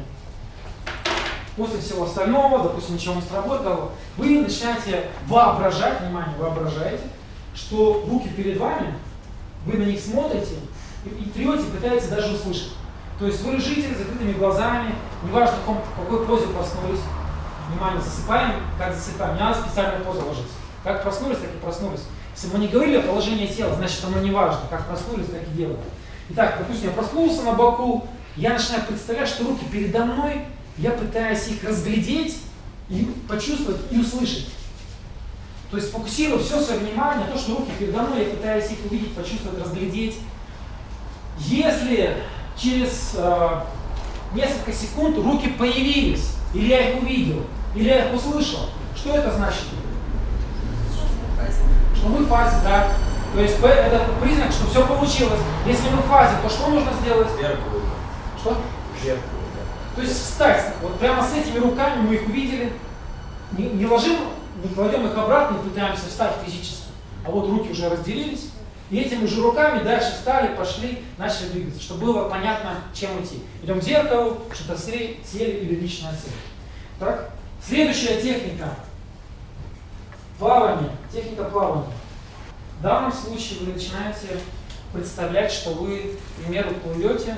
И представьте, тропический остров, и вы плывете вокруг острова. Или в бассейне плывете, либо в озере, либо в реке. Начинайте представлять, во что бы то ни стало, активно, агрессивно, что вы плывете любым стилем в каком-то месте. То есть место надо представлять. Желательно представить. В принципе, можно не представлять, но это увеличит вашу эффективность. То есть вы начинаете представлять, что вы где-то плывете, там, брасом, кролем, неважно. Пытаетесь почувствовать движение рук, тела, ног, головы, воду, солнце. То есть пытаетесь все вокруг ощутить. Несколько секунд плывете в нужном вам месте, пытаетесь почувствовать все возникающие ощущения. Если вдруг вы понимаете, что плывете в озере, Я могу оказаться вдруг в озере? да, вы сразу же раз в озере оказались, что делаем? Здесь мы будем смотреть на то, как вы будете выкручиваться. Кто-то начинает нырять, там, искать зеркало на дне, кто-то на берег там выплывает, там ищет зеркало. Кто-то в лужу нашел, посмотреть, что отражение зеркала. То есть для меня будет важно, вы поймите, вот этот план действий, даже пусть элементарный, он очень красочно покажет, как вы будете выкручиваться. Вы же ожидаете шаблон, а тут будет без шаблона. То есть вы думаете, сейчас я встану, подойду к зеркалу. А тут раз в озере оказались. А цель-то есть, а главное выполнить цель, и как вы будете к ней идти, это мы будем наблюдать на ваших действиях. То есть там же, допустим, на берег выплыли, там где-то нашли зеркало, что-то съели. То есть смысл в том, что на технике плавания сразу можете где-то оказаться. Либо вы можете лежать в кровати, но чувствовать, там, к примеру, что у вас руки двигаются, как будто вы плывете. Это означает, что этими руками нужно просто встать, разделиться и идти. То есть либо вы в озере, либо движение в кровати. Есть еще одна техника, которая достаточно эффективно себя проявила за последние пару лет. В учебнике она идет как сенсорно-моторная визуализация, но мы проще ее называем сейчас техника углубления. Тут можно больше, там, допустим, 5-10 секунд. Кто знаком с практикой фазы, лучше вспомнить, что углубление как стабилизация состояния, в принципе, не ошибся. В чем логика в данном случае? Если мы просыпаемся и уже находимся в фазе, то по большому счету просто фаза такая слабая, что она не очевидна. А почему бы не приступать сразу к углублению фазы? Как осуществляется углубление фазы, примитивная техника, кто помнит? Ну вот я уже хожу по комнате, что я должен делать? Ощупывание. Все ощупывание, присматривание. В данном случае что вы делаете? Допустим, ничего не сработало другое. Вы себя ведете так, как будто бы вы находитесь в фазе, но фаза такая неглубокая, что вы ничего не чувствуете. Вы начинаете все трогать, разглядывать, ощупать чисто на воображение. То есть воображаемо ходите по комнате, можете даже идти в сторону зеркала, вот идете, все по пути трогаете, все по пути разглядываете, пытаетесь все нащупать вокруг, все предметы, пытаетесь их разглядеть, воображаемо. Начинаешь воображать, что ты реально уже разделился. И как можно больше пытаешься испытать вот этих вот ощущений. Через какое-то время ты вдруг замечаешь, что сначала двойственность возникает, ты вроде бы как и не лежишь уже, и вроде как еще не ходишь. Или вроде как ты и лежишь одновременно ты это уже не представляешь, а ощущаешь. То есть постепенно что происходит? Ты лежал, проснулся, начинаешь представлять, что ты ходишь по своей комнате, все трогаешь, разглядываешь, ощупываешь, всматриваешься. И в какой-то момент ты понимаешь, что ты уже не представляешь, а реально трогаешь, реально рассматриваешь, что так вот сейчас мы предмет ощущаем. То есть углубление, как вход в фазу, также можно в данном случае рассматривать. То есть ты, по сути, имитируешь углубление фазы, для чего нужно все рассматривать и ощупывать.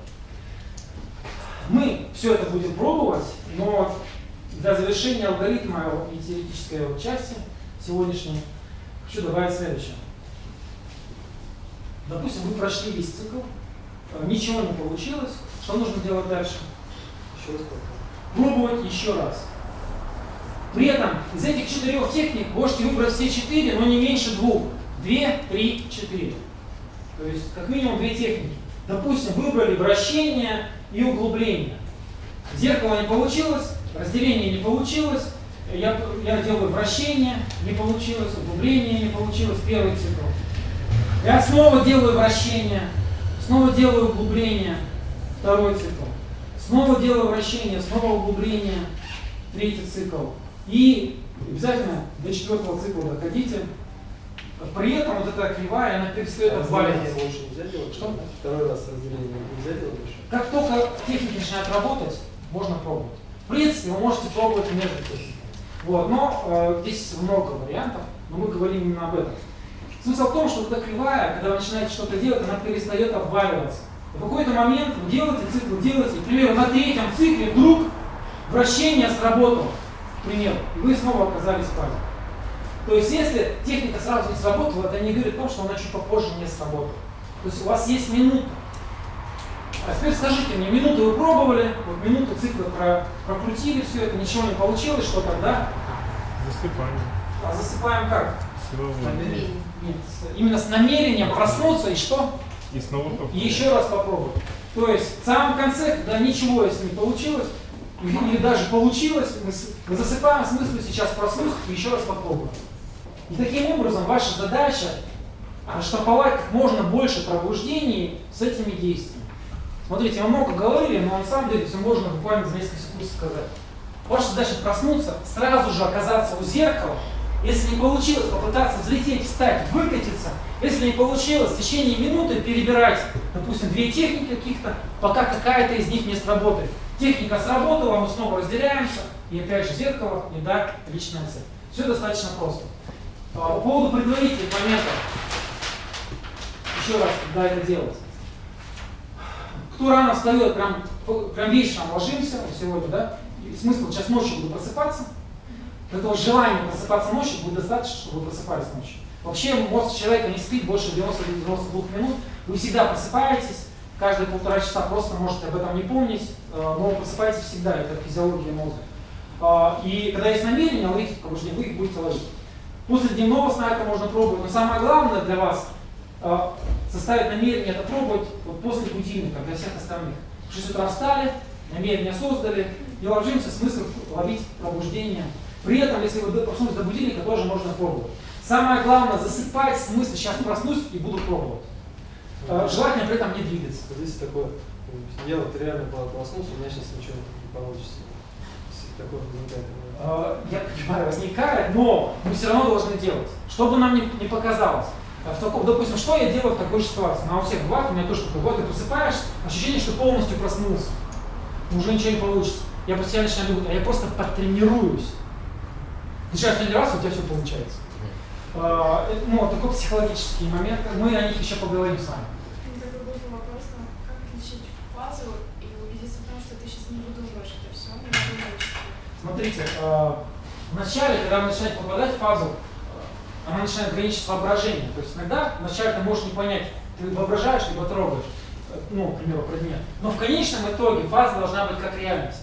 То есть вы же сейчас не воображаете меня, вы меня видите, так ведь? Вот в фазе вы тоже видите предмет, а не воображаете. То есть это достаточно просто. То есть как только вы начинаете видеть то, что вы не должны были видеть, а вы реально это видите, да? То есть вы понимаете, что вы где-то ходите в нефизическом мире, в нефизическом теле, но при этом вы все видите, это уже фаза. Мы эти моменты с вами завтра и сегодня еще подробно будем обсуждать, особенно будем много это после ваших попыток обсуждать.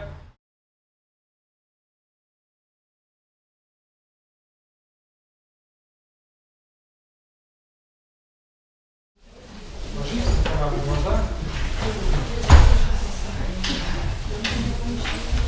Внимание, у нас с вами несколько блоков, практически. Первое, мы с вами отдельно отработаем все элементы алгоритма, то есть все техники отдельно, разделение отдельно. А потом мы с вами будем имитировать пробуждение, чтобы вы поняли, что нужно делать. И после этого в самом конце мы с вами в игровой форме потренируемся и сразу поймем, кто понял, а кто не понял. Смотрите, у нас сейчас не стоит цель попасть в фазу, у нас стоит цель отработать все элементы, которые составляют подфазу. Так, у нас первая задача заключается в том, чтобы отработать отдельно техники, которые вы будете выполнять. Начинаем мы с вами с техник предварительных, с предварительных действий. Самый первый у нас было это зеркало. Сейчас на счет 3 вспомните зеркало, которое самое ближайшее с тем местом, где вы спите. И прямо возле него пытайтесь сразу же оказаться. Сейчас. Ваша задача отработать этот навык попытки оказаться возле зеркала. 1, 2, 3. Пытаемся во что бы это ни стало почувствовать себя возле зеркала. Что стоим возле него, смотрим на него, трогаем его, раму его, если есть, стену рядом, пол, себя. Разглядываем со всех сторон, пытаемся во что бы то ни стало оказаться возле этого зеркала. Расслабились, ничего не делаем. 1, 2, 3, снова зеркало.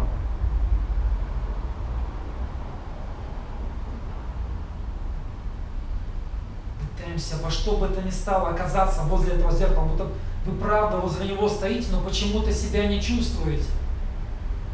Пытаемся его трогать, разглядывать. Вот прямо сейчас вы стоите возле этого зеркала, пытаетесь оказаться возле него. Трогаем, разглядываем. Расслабились, ничего не делаем. 1, 2, 3, зеркало. Переливаемся в себя стоящими перед этим зеркалом. Концентрируемся на ощущениях, что вы стоите возле него. Пытаемся почувствовать себя возле зеркала.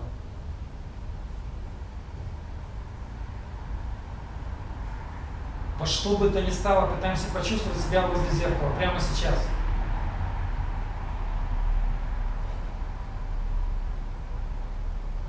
Расслабились, ничего не делаем. Отвлеклись. 1, 2, 3, зеркало. Прямо сейчас, во что бы то ни стало, пытаемся оказаться возле зеркала, почувствовать себя возле него.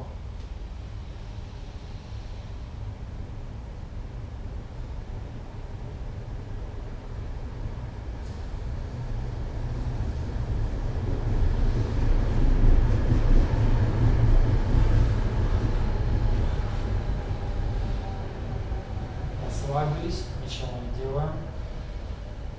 Следующие элементы разделения. Вставание, взлет, выкатывание. В самом буквальном смысле попробуйте взлететь. Прям взлетаем сейчас. Пытайтесь взлететь. Не представляете, что вы полетели, а пытайтесь взлететь. Не воображайте, что вы взлетели, а пробуйте физически взлететь. Прямо сейчас к потолку тянемся, пытаемся взлететь. Пытаемся встать, не напрягаем мышц, пытаемся подняться. Прям тянемся вперед, пытаемся встать, не напрягая мышц. Не представляем, что встаем, не воображаем, что встаем, а пытаемся встать, не напрягая мышц. Пытаемся влево выкатиться, не напрягая мышц, прям пытаемся покатиться влево физически. Вот тянемся физически влево, глаза поворачиваем, пытаемся покатиться влево. В правую сторону. буквально, не напрягая мышц, своим физическим телом пытаемся покатиться в правую сторону. Снова взлет. Буквально попробуйте взлететь к потолку физическим телом. Прям тянемся, тянемся, пытаемся взлететь, подняться. Пытаемся встать. Напрягаем мышцы, буквально пытаемся, как обычно, встать. Прям тянемся вперед, пытаемся подняться. Пытаемся выкатиться в левую сторону. Прям катимся, пытаемся покатиться физически в левую сторону, но не напрягаем мышцы. Не воображаем, что покатились, не представляем, а пытаемся покатиться в левую сторону, в правую. Прям пытаемся повернуться в правую сторону, покатиться. Расслабились, ничего не делаем. Техники разделения делаются от первого лица. Не надо воображать, представлять. Обычные действия, не напрягая мышц. Взлет. Пытаемся во что бы то ни стало взлететь. Вставание. Выкатывание. Во что бы то ни стало пытаемся покатиться влево, вправо, не напрягая мышцы. Снова взлет.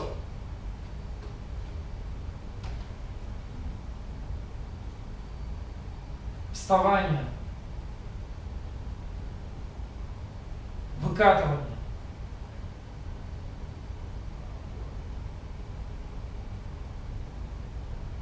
Расслабились, ничего не делаем. Особое внимание уделяю тому, что вы пробовали несколько техник разделения. Очень часто не получается взлететь, получится встать. Во время следующей попытки не получится встать, получится взлететь. Именно по этой причине мы перебираем не только техники разделения, но и сами техники. То есть минимум 2 техники мы перебираем, потому что сегодня работает одна, завтра другая. Вы должны всегда об этом помнить. Взлет.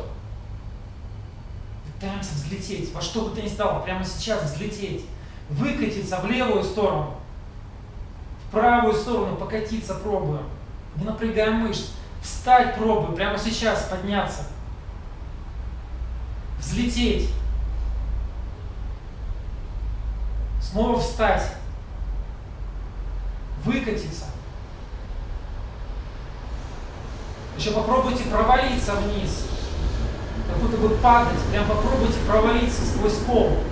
Не воображайте, не представляете, а пробуйте провалиться сквозь пол вниз. Еще можно попробовать кувыркнуться назад через голову. Еще можно попробовать представить себя стоящим возле тела. Или сразу возле зеркала. Расслабились, ничего не делаем. Итак, мы с вами отдельно отработали попытку оказаться возле зеркала, отдельно потренировали разделение. Для разделения самое важное просто пробовать его, потому что многие, когда доходят до разделения в реальной попытке, боясь сделать физическое движение, вообще ничего не делают. Но сделают его нечаянно физическое движение, мир не рухнет после этого, жизнь не закончится. В следующий раз попробуйте снова. Даже если сделаете физическое движение, ляжете и обратно снова будете пробовать. Теперь мы с вами отдельно потренируемся с техниками. Первая техника у нас была – это вращение. Поворачиваем глаза в левую сторону, не открываем их, но поворачиваем. Глаза вообще можно всегда двигать, главное не открывать. Глаза не подчиняются даже сонному параличу. Ваше тело может быть парализовано, но движение глаз никогда не парализуется. Именно поэтому, когда человек видит сны, он налево во сне посмотрел, и тело, которое лежит в кровати, тоже налево глаза поворачиваем. Итак, поворачиваем глаза в левую сторону и за глазами пытаемся провернуться в левую сторону вокруг себя. Тянемся прямо за глазами, тянемся, пытаемся провернуться. Тянемся, тянемся, тянемся, тянемся за глазами, пытаемся в левую сторону провернуться. В правую сторону глаза поворачиваем. Прям до конца в правую сторону и за глазами пытаемся провернуться в правую сторону. Тянемся, тянемся, тянемся, тянемся, пытаемся провернуться в правую сторону, что бы то ни стало за глазами. В левую сторону поворачиваем глаза и тянемся за глазами в левую сторону. Сильнее, сильнее, сильнее, сильнее. Тянем глаза, тянем, поворачиваемся, поворачиваемся. Пытаемся во что бы то ни стало провернуться, сделать полный проворот вокруг себя. Если получается проворачиваться вестибулярно, ускоряйтесь. Если не получается, пробуйте сделать полный проворот. В правую сторону. Глаза в правую сторону поворачиваем и за глазами тянемся, тянемся, пытаемся провернуться. Попытайтесь вестибулярно прокрутиться вокруг своей оси. Техника вращения акцентируется на вестибулярный аппарат. То есть вам нужно раздражить вестибулярный аппарат, создать вот это вот прокручивание вокруг себя. В левую сторону. Глаза тянем в левую сторону и пытаемся прокрутиться. Пытаемся сделать полный проворот в левую сторону. В правую сторону глаза поворачиваем, пытаемся провернуться вокруг своей оси.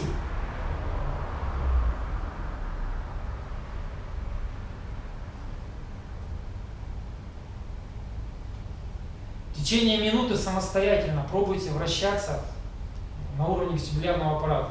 У кого не получается, хотя бы наполовину, на четверть вестибулярный проворот почувствуйте. У кого получается, ускоряйтесь. Итак, минута пошла.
В левую сторону глаза поворачиваем, пытаемся провернуться за глазами в левую сторону.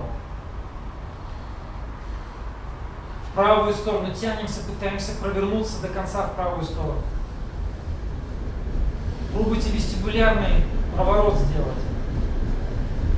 Итак, расслабились, ничего не делаем. Следующая наша техника – визуализация рук.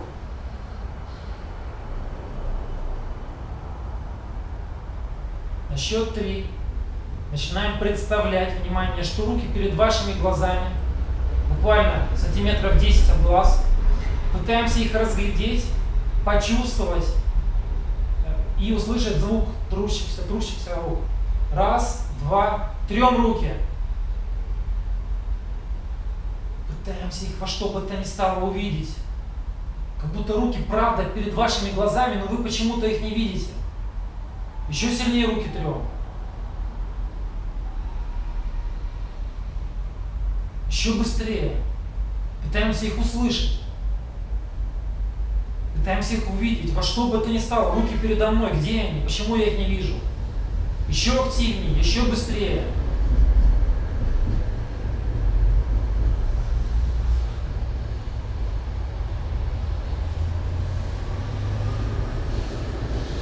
Расслабились, ничего не делаем.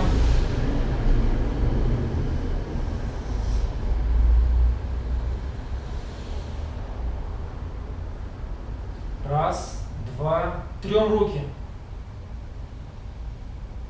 Ведите себя так, как будто руки прямо перед вами, но вы почему-то их не видите. Они правда физические. Куда они делись? Куда делись мои руки? Они же передо мной. Где они? Во что бы то ни стало, пытаемся их увидеть. Почувствовать и услышать звук трения. Еще активнее, быстрее их трем. Во что бы то ни стало, пытаемся почувствовать руки перед своими глазами.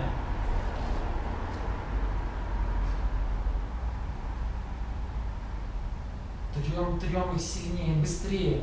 Разглядываем, вглядываемся в них. Расслабились, ничего не делаем. Раз, два. Трем руки.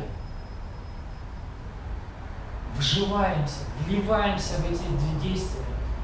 Концентрируемся предельно, пытаемся во что бы то ни стало почувствовать руки, которые трутся перед глазами. Трем их, пытаемся их почувствовать, увидеть, услышать.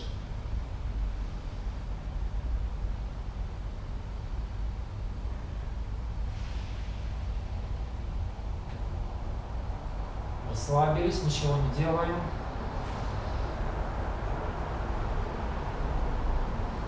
Теперь минута самостоятельно. Поэкспериментируйте с этой техникой. Подтрите руки, пытайтесь их разглядывать, увидеть, услышать. Минута началась.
Руки перед собой, пытаемся их увидеть, почувствовать, услышать.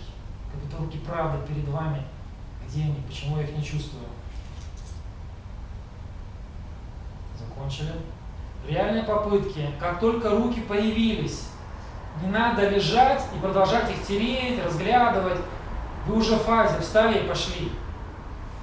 То же самое с вращением. Как только вы почувствовали, что поворачиваетесь, нет необходимости лежать, крутиться, там, вертеться бесконечно. Как только поворачиваемся, все, встали вот этим телом, которое поворачивается, и пошли, вы уже в фазе. Следующая техника – плавание. На счет 3 представляем, что плывем где-то в воде. Это может быть озеро, река, море, вокруг острова. Неважно. Где вам хочется. Раз, два, три. Поплыли. Движение рук, тела, ног, головы. Пытаемся почувствовать воду, плеск воды. Еще быстрее двигаемся.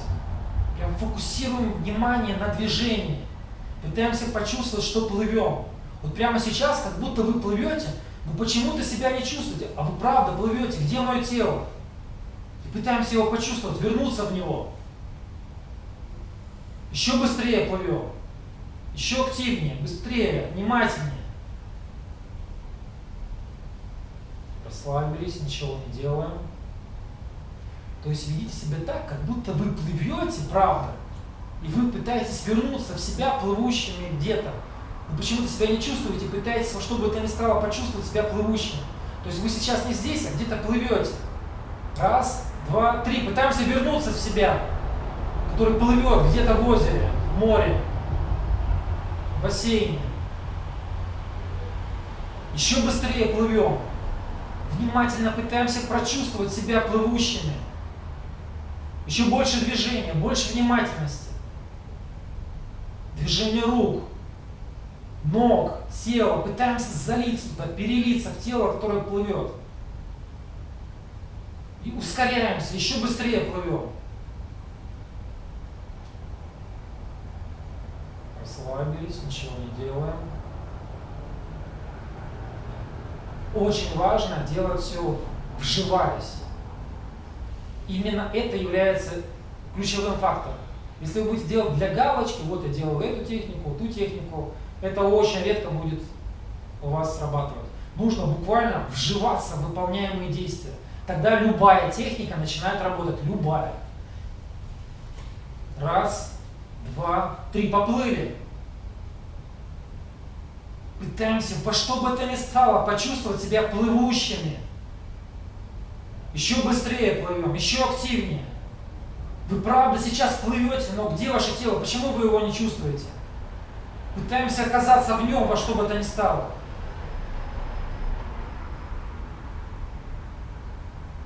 Прям фокусируемся, прям все мысли, все уходит, ты весь сфокусирован на этих ощущениях, пытаешься себя почувствовать плывущими. Ты весь в этом, ты ни о чем не думаешь, ты весь утонул в этих ощущениях, пытаешься влиться в них, вжиться в них.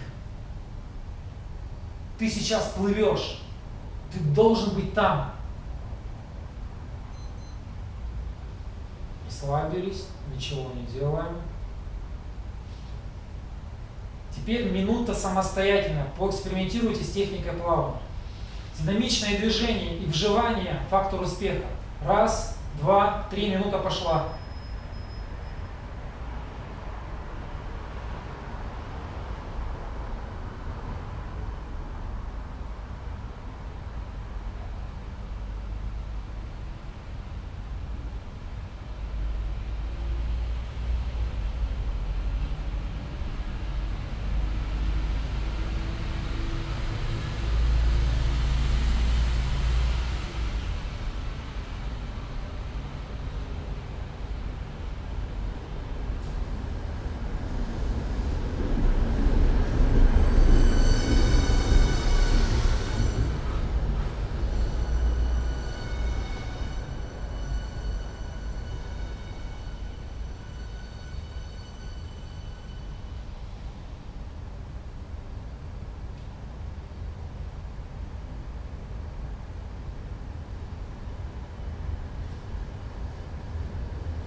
Расслабились, остановились, больше ничего не делаем.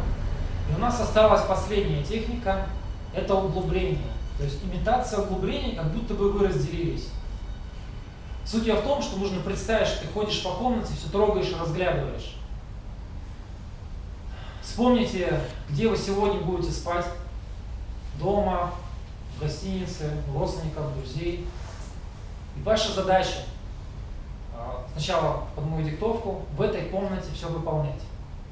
И вот представьте, что вы лежите в этой комнате, где сегодня будете спать. Встаем с кровати, поворачиваемся, трогаем подушку, разглядываем ее. Одеяло, кровать трогаем, стену рядом. Прямо трогаем, щупаем ее, пытаемся разглядеть рисунок, там обоев, если есть. Тумбочка или стол рядом стоит, пытаемся его трогать, разглядывать, прям с близкого расстояния. Пол. Садимся на колени, трогаем пол руками, присматриваемся к нему, пытаемся какие-то мусоринки, может быть, разглядеть, мелкие детали пространства. Подходим к окну, подоконник трогаем, стекло, все разглядываем, прям с близкого расстояния, всматриваемся в мелкие детали этого пространства, пытаемся все это разглядеть, почувствовать. Делаем оборот вокруг себя. Подходим к двери, трогаем дверь, ручку двери, вглядываемся, разглядываем все мелкие детали. Подходим к шкафу, разглядываем шкаф, пытаемся его трогать, ощупывать. Идем в сторону зеркала, трогаем стены, трем руки, разглядываем эти руки, дуем на них. Подходим к зеркалу, разглядываем зеркало, всматриваемся в него, пытаемся предметы вокруг разглядеть.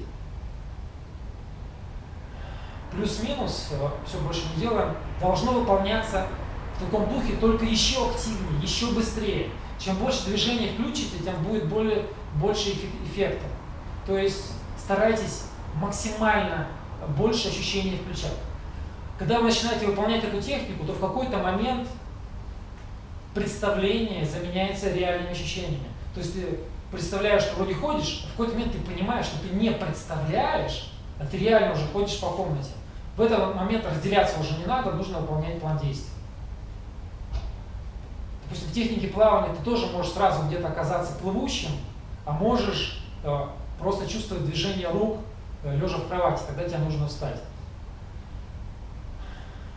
Теперь то же самое, только уже самостоятельно, в комнате, где вы спите. 1, 2, 3. Встали и начали все вокруг трогать, разглядывать, ощупывать. Все предметы, все детали, все вокруг.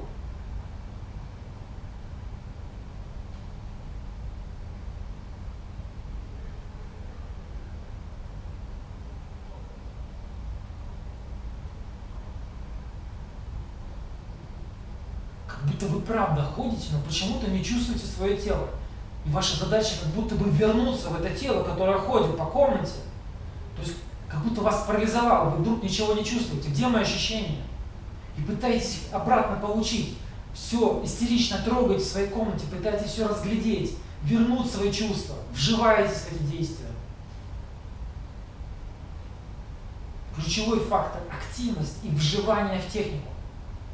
Если вы это улавливаете, любая техника работает. Еще активнее, еще быстрее.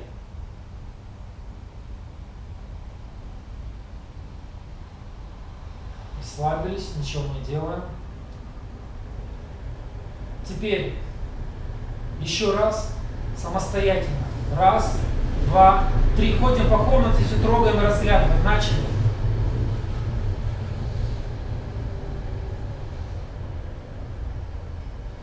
Динамично, активно.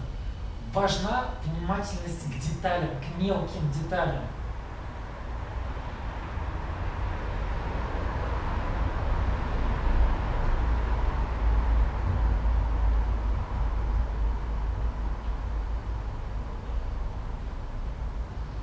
Включайте все ощущения, периодически проворачивайтесь, поворачивайтесь, трогайте себя, разглядывайте руки.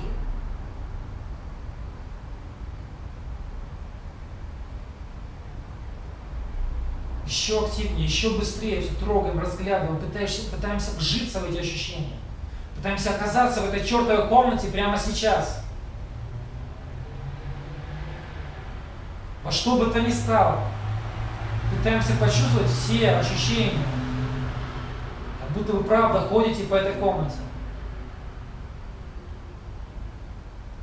Расслабились, ничего не делаем. Внимание, как только в реальной попытке ночью, утром вы вдруг почувствуете, что ходите, все, вы уже в фазе, нужно выполнять план действий. Теперь можете поменять положение тела, если неудобно лежать. Сейчас мы соберем все воедино. Теперь наша задача отработать полностью уже сам алгоритм действий в нужный момент. Итак, как будто вы сегодня пришли домой, вот сейчас вы ложитесь в 12 часов ночи, к примеру. Вот в 12 часов ночи вы сейчас ложитесь спать.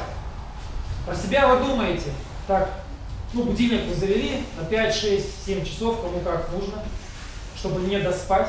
И про себя думаете, вот до будильника посплю, хорошо, но если я проснусь до будильника, я попробую. С этой мыслью вы засыпаете. Спите, спите, спите. При этом вы помните, что если вдруг во сне поняли, что спите, это тоже фаза. Допустим, вы уснули. Спим, спим, спим. Вдруг вы проснулись среди ночи и думаете, а почему бы не попробовать? Зеркало. Прямо сейчас пытаемся оказаться возле зеркала, пытаемся его почувствовать, его разглядеть. Трогаем его, себя возле зеркала, пытаемся во что бы это ни стало ощутить себя стоящими возле зеркала. Как будто бы не получилось. Пытаемся взлететь. Вот прямо сейчас пытаемся взлететь. Физическим телом. Пытаемся встать, не напрягая мышц, пытаемся подняться. Пытаемся выкатиться в левую сторону, в правую сторону. Не получилось. Допустим, техника вращения. Начинаем вращаться. За глазами в левую сторону пытаемся прокрутиться. В правую сторону. Не получилось. Визуализация рук, трем руки. Пытаемся увидеть их, почувствовать, услышать. Еще быстрее трем руки. Не получается. Снова вращение. В левую сторону пытаемся раскрутиться. В правую сторону глаза поворачиваем, пытаемся раскрутиться. В левую сторону глаза поворачиваем, пытаемся раскрутиться. Не получается. Снова визуализация рук. Трем руки, пытаемся их увидеть, почувствовать. Как будто бы вы увидели руки, почувствовали их. Снова вставание. Встаем, не напрягая мышцы. Взлет. Как будто бы у вас получилось. Вы идете к зеркалу. Просто вообразите в голове, куда вы пойдете к зеркалу. Где вы будете пробовать что-то съесть. Просто представьте. Сразу представьте, как вы потом будете осуществлять план действий. Просто в голове проиграйте. При этом, если вы разделитесь и будете ходить, и ощущения будут смутные, вот помните, техника углубления в ход фаз, точно так же и ощущения стабилизируются. Допустим, у вас смутное зрение, начинаем разглядывать мелкие предметы, мелкие детали предметов. Зрение станет четким. Не хватает кинестетических ощущений, начинаем все трогать, и тогда они появляются. Итак, как будто бы у вас получилось, вы проснулись, вас вернуло обратно, вы думаете, отлично, сейчас засну до будильника. Вот. Но если я проснусь, еще раз попробую. С этой мыслью вы опять засыпаете. Спим, спим, спим.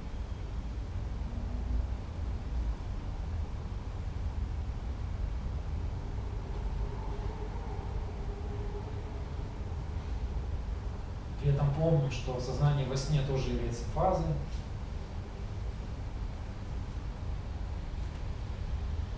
Вдруг вы проснулись, почему бы не попробовать и сейчас зеркало.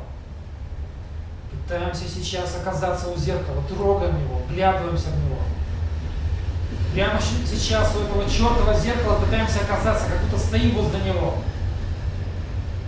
Как будто не получилось. Разделение, вставание. Пытаемся встать, не напрягая мышц. Прямо сейчас пробуем встать, не напрягая мышц. Пытаемся взлететь. Пытаемся выкатиться в левую сторону, в правую. Как будто бы не получилось. Техника плавания. Представляем, что плывем. Плывем, плывем, пытаемся почувствовать, что движение рук, тела, ног не получается. Техника вращения. В левую сторону глаза поворачиваем. В правую сторону глаза поворачиваем, пытаемся прокрутиться телом. Не получается. Снова техника плавания. Представляем, что плывем.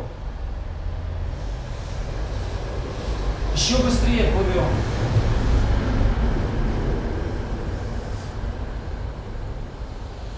Не получается. Снова техника вращения. В левую сторону глаза поворачиваем и тянемся за глазами, тянемся за глазами, в левую сторону тянемся. И как будто бы вы почувствовали движение. Снова вставание. Прямо сейчас пробуем встать, не напрягая мышцы. Взлететь. Выкатиться. Как будто у вас получилось. Представляем план действий. Где зеркало, что будете есть и какая личная цель. В голове проиграйте, что будете делать, куда пойдете.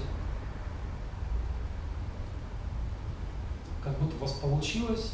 Вы думаете, отлично, сейчас засну, после будильника снова буду пробовать. С этой мыслью вы опять засыпаете. Спите, спите, спите. Вдруг прозвенел будильник, вы встали, посчитали конспект, попили водички, может быть, сходили в туалет. До часа можете бодрствовать, если заснете после этого. Снова ложимся. Кто плохо спит, буквально 1-2 минуты и сразу ложимся снова. Снова ложимся. При этом светает сейчас рано. Используйте активно маски для сна. У кого шторы неплотные. Если шумно, беруши можете использовать. Вот маски для сна очень сильно помогают продлить сон. В общем, вы снова легли с мыслью, вот сейчас я буду делать активные попытки. Сколько буду спать? 2-3 часа. Каждый раз буду просыпаться и пытаться попасть в фазу. И с этой мыслью вы засыпаете. Итак, как будто мы спим.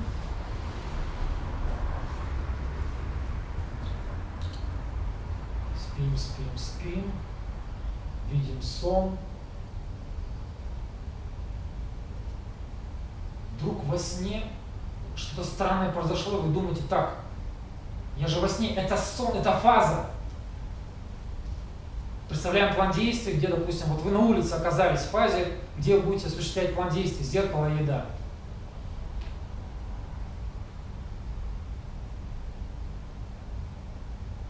Вас вернуло обратно, вы думаете, отлично, попали в фазу через осознание во сне, сейчас проснетесь, еще раз в фазу попадете. С этой мыслью вы опять засыпаете. Теперь внимание, я буду давать два сигнала. Проснулись и сработало. Когда я говорю проснулись, все делайте самостоятельно. Зеркало, разделение, перебирайте свои техники. Как только я сказал сработало, то, что в этот момент вы делали, как будто бы сработало, это означает, нужно разделяться и план действий осуществлять. Ну, естественно, если при технике допустимо разделение. К примеру, при технике плавания все может без разделения обойтись. Итак, спим, спим, спим.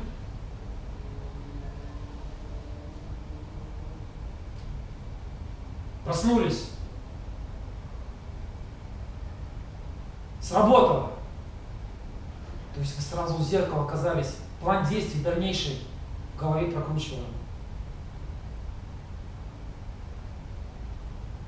Как будто вы находились в фазе какое-то время, вас вернуло обратно, вы думаете, о, как легко получилось, класс, сейчас еще раз сделаем. С этой мыслью вы опять засыпаете. И уснули. Спим, спим.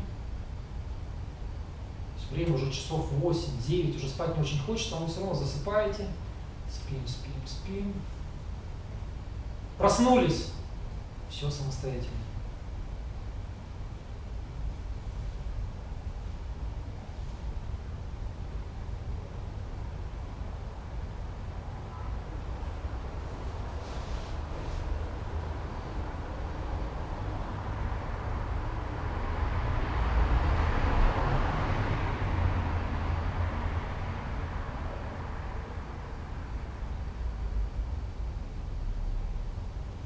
Сработало. Сделаем разделение, если оно нужно, и план действий. Четко, железно, всегда должен быть план действий. План действий выполнили, еще что-то делали, вас вернуло обратно. Время уже позднее, уже спать не очень хочется. Вы думаете, сейчас еще разок засну и еще разок попробую. Вот уже не хочется спать, но все равно ложитесь и пытаетесь заснуть еще, чтобы сделать последнюю попытку и уже на семинар к часу сюда ехать.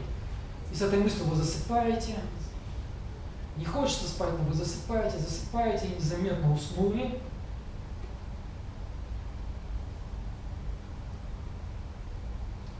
Проснулись.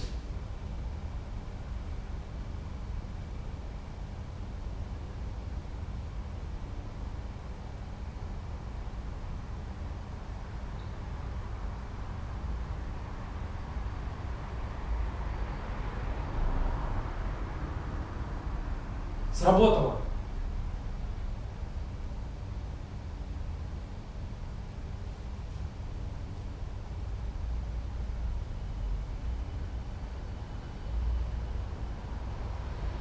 План действий, проигрываем, куда пойдете, что будете делать.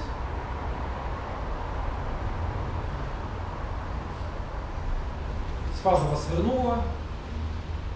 Вы вспомнили все свои опыты, которые у вас ночью приключили, все ваши попытки, проанализировали их.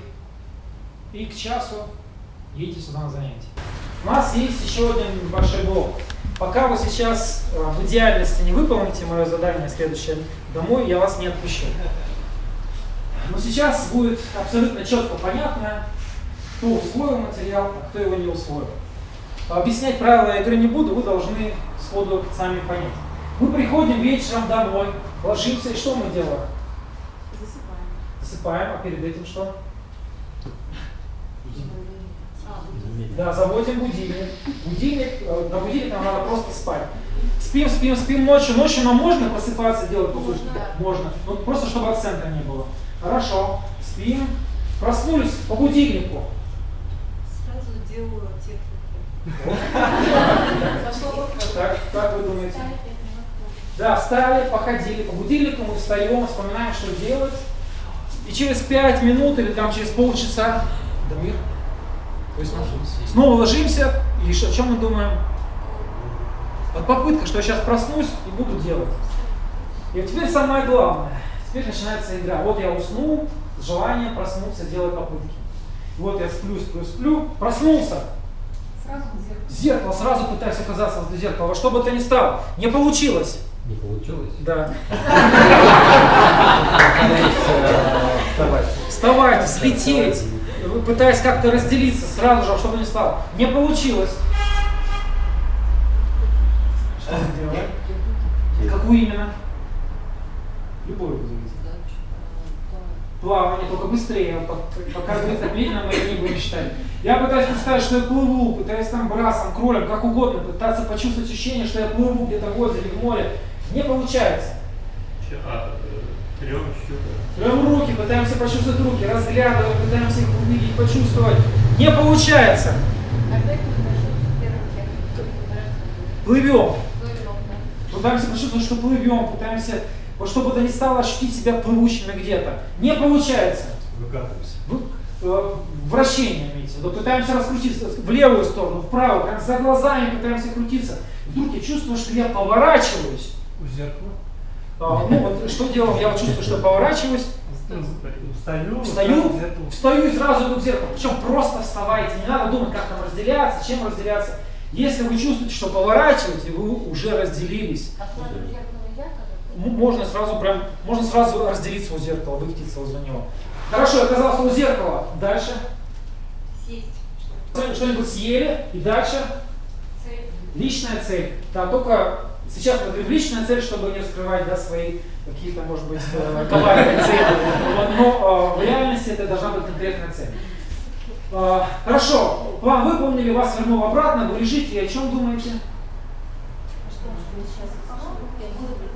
Проснусь и еще раз это сделать.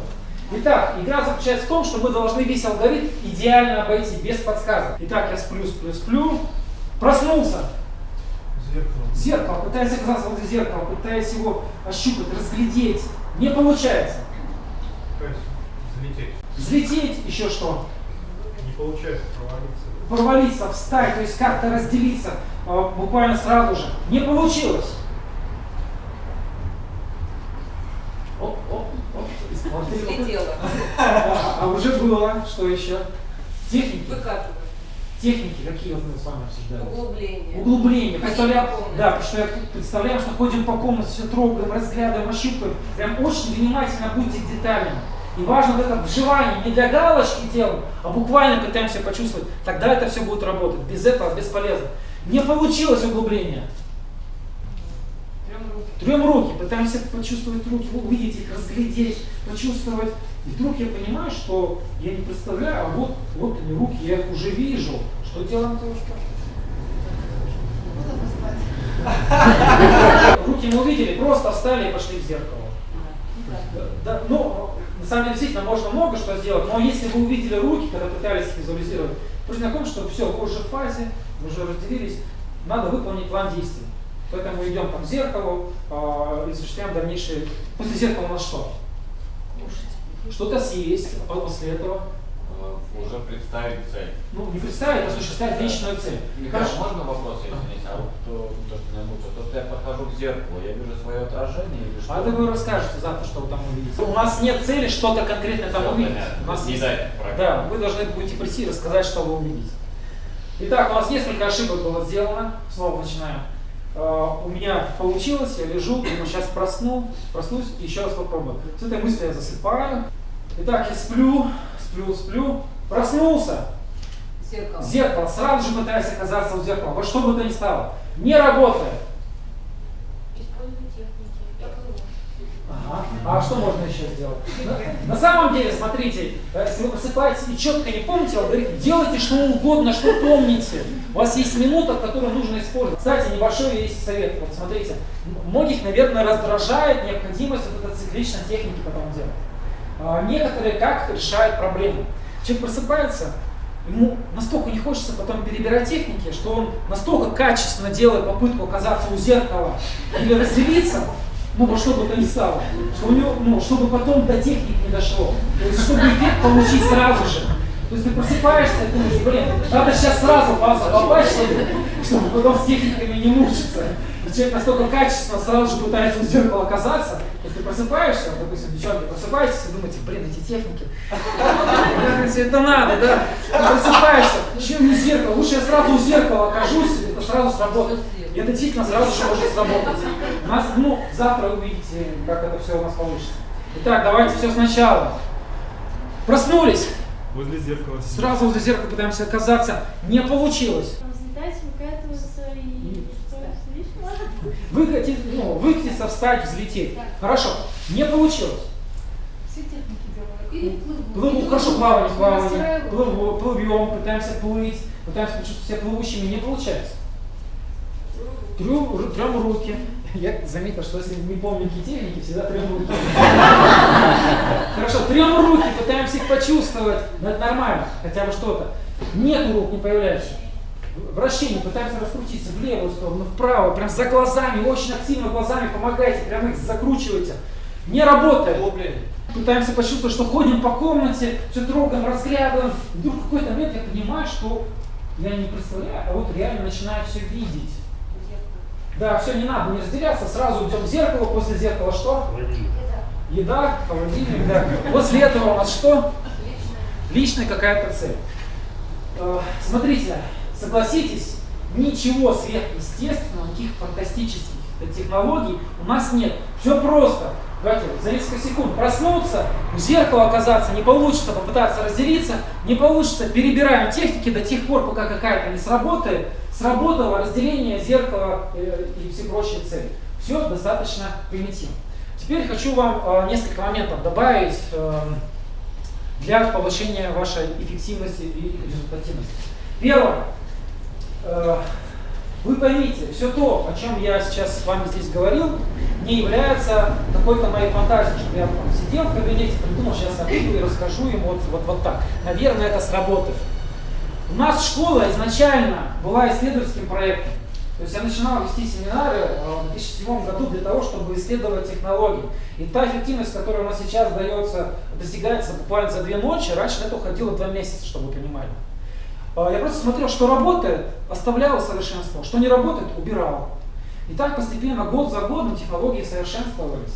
И когда я сейчас вам что-то говорю, делаем вот так, это не моя прихоть, не моя идея, что так должно выполняться. Если я что-то здесь говорю, это является плодом вот этих вот многих лет изучения феномена именно, не сколько даже самостоятельно, это одна история, потому что самостоятельная практика может быть не проецироваться на других, а именно работать с другими людьми, с тысячами. Если я сказал, делаем вот так, это не моя идея, фантазия, это означает, что я 1000 раз видел, что оно вот так работает. Берете и просто повторяете то, о чем я говорю. Мои слова в данном случае, это не слова какого-то человека, это с вами опыт обучения, 1000 человек говорит.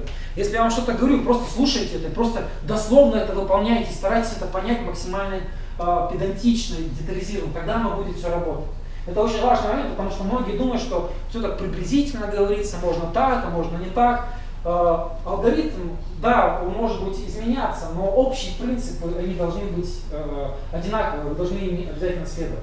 А теперь несколько моментов по поводу того, вот, психологические факторы, да, вот какие могут быть. Вы можете проснуться, допустим, сделать движение или просто просыпаетесь, у вас ощущение, что вы уже полностью проснулись.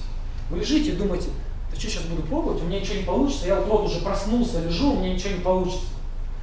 Кто мне завтра такое расскажет, буду ругаться очень жестко, грубо и так далее. Проснулись, делаем, у вас не было в алгоритме проснуться и оценить, как я проснулся. В фазе или не в фазе. У вас задача проснулся и делаешь. Неважно, что там тебе кажется, не кажется, в нужном состоянии, не нужном. Тебе сказали проснулся и делай. Вот ты проснулся и делай. Даже если ты проснулся, сделал движение, там даже встали, думают, блин, да я встал, мне надо было делать. Игры не делаем. То есть используем до конца каждую попытку. На самом деле, в каждой, может быть, 3-я попытка у вас будет такая, что вы проснетесь, вам будет казаться, да и вот я уже проснулся, лежу в реальности, у меня ничего не получится. Не обращайте на это внимания, продолжайте делать. Следующий момент. Очень часто люди не способны понять, вот получилось или нет. Допустим, у вас есть ожидания, я уже об этом вам говорю, что мне придется постоянно бороться с вашими ожиданиями. Так вот, Очень часто человеку кажется, что у него не получилось из-за того, что в фазе нет гиперреалистичности. Мы завтра с вами будем говорить о том, как добиться гиперреалистичности, да? Ощущения, но ощущения не всегда могут быть сразу яркие. Поэтому, если вы вдруг чувствуете, что вы где-то находитесь, идете, пусть ощущения не 100% реалистичные, но они есть, это уже фаза. То есть, чтобы не было такого, что вы разделились, думаете, все какое-то смутное, нечетко, наверное, какой-то сон, ничего не получилось, и возвращаемся обратно, а потом приходите, у меня ничего не получилось, говорится. Нет, если ощущения не реалистичные, это просто вы их не сделали реалистичными. Они могут быть сразу реалистичными, могут нет. Мы завтра об этом будем говорить. То есть не портите вот эти вот попытки тем, что встали, не хватает реалистичности, взяли, отказались от опыта и все. Продолжайте его. Просто мы завтра обсудим с вами, как сделать максимальную реалистичность. Еще проблема в том, что вы можете встать, например, опять же ожидание, я должен встать, вот у меня шкаф, там, не знаю, кровать, окно, встали, шкафа нет. Наверное, это какой-то сон, какая-то ерунда, ничего не получилось, ложились, легли обратно, пришли, рассказали, что ничего не получилось. У вас ожидание, представление, что комната должна полностью совпадать. Это не обязательно. Вы можете встать, опять же встали, повернулись, тела нет на кровати. Легли обратно, потом пришли, рассказали, ничего не получилось, потому что тела-то на кровати не было, значит, либо я физически встал, либо это что-то другое. Это все ваши ожидания. Есть реальная практика. Предметы могут не совпадать в комнате. Реалистичность может сразу быть невысокой. Не отказывайтесь от таких опытов, продолжайте их. Вот о чем я говорю. Но если вдруг во время попыток опыт начался, но где-то не хватает реалистичности ощущений, мы с вами поговорим о том, как добиться максимально. Но, как уже говорили, там вначале вглядываться в мелкие детали, да, начинать все трогать и ощущения прибавятся. Но самое главное, завтра вы придете, мы начнем с того, что будем обсуждать ваши попытки. Что правильно вы делали, неправильно. И выяснится, что просто единицы делают так, как вот мы сейчас с вами обсуждаем. Вот проблема в том, что если даже вы наполовину выполняли то, о чем мы сегодня говорили, эффективность уже будет большая. Вот, старайтесь следовать максимально каждому слову. Все, что от вас требуется, прийти домой и просто повторить то уже в действиях, о чем мы с вами здесь говорили. Мы с вами просто тренировались, а теперь ваша задача прийти домой и просто наштамповать попыток и прийти завтра и рассказать, что из этого вышло. Понимаете? Просто прийти домой, наштамповать пробуждений, действий на пробуждении как можно больше. И просто завтра прийти к часу, и первый блок у нас будет о том, что вы пробовали этой ночью. Просто рассказать, даже если не получилось, неудачные попытки в анализе вообще хороши, потому что мы можем проследить, где ошибка была. Да? Поэтому просто наделать как можно больше попыток, прийти и рассказать. То есть отбросить все свои лишние знания и начать все с чистого листа. Да, это тоже важный момент. Забудьте все хотя бы на эти 2 дня, все предрассудки, все ваши ожидания, предположения, все выкиньте из головы, прийти домой и просто наштамповать попыток, и все, больше от вас ничего не требуется. Потом прийти сюда и сказать, что вы пробовали. Меня сейчас спрашивают, Михаил, почему вы этим занимаетесь? Это вопрос очень простой. Я занимаюсь самым интересным из того, что я в жизни видел, с чем я сталкивался. И вот эти инструкции, о которых мы сейчас с вами говорили, простые, простейшие, позволяют вам пережить самые удивительные, невероятные переживания, самое загадочное и до сих пор неисследованное, и которое, на мой взгляд, рано или поздно полностью изменит вообще человечество, вообще его взгляд на нас самих, на наши возможности. И эти простые инструкции позволят вам сегодня ночью его пережить. Надо просто пойти и наштамповать какой-то. Спасибо, что пришли, приехали, прилетели. Все, давайте. А вот вчера во время занятий, когда мы отрабатывали, ни у кого ничего не было похожего на фазу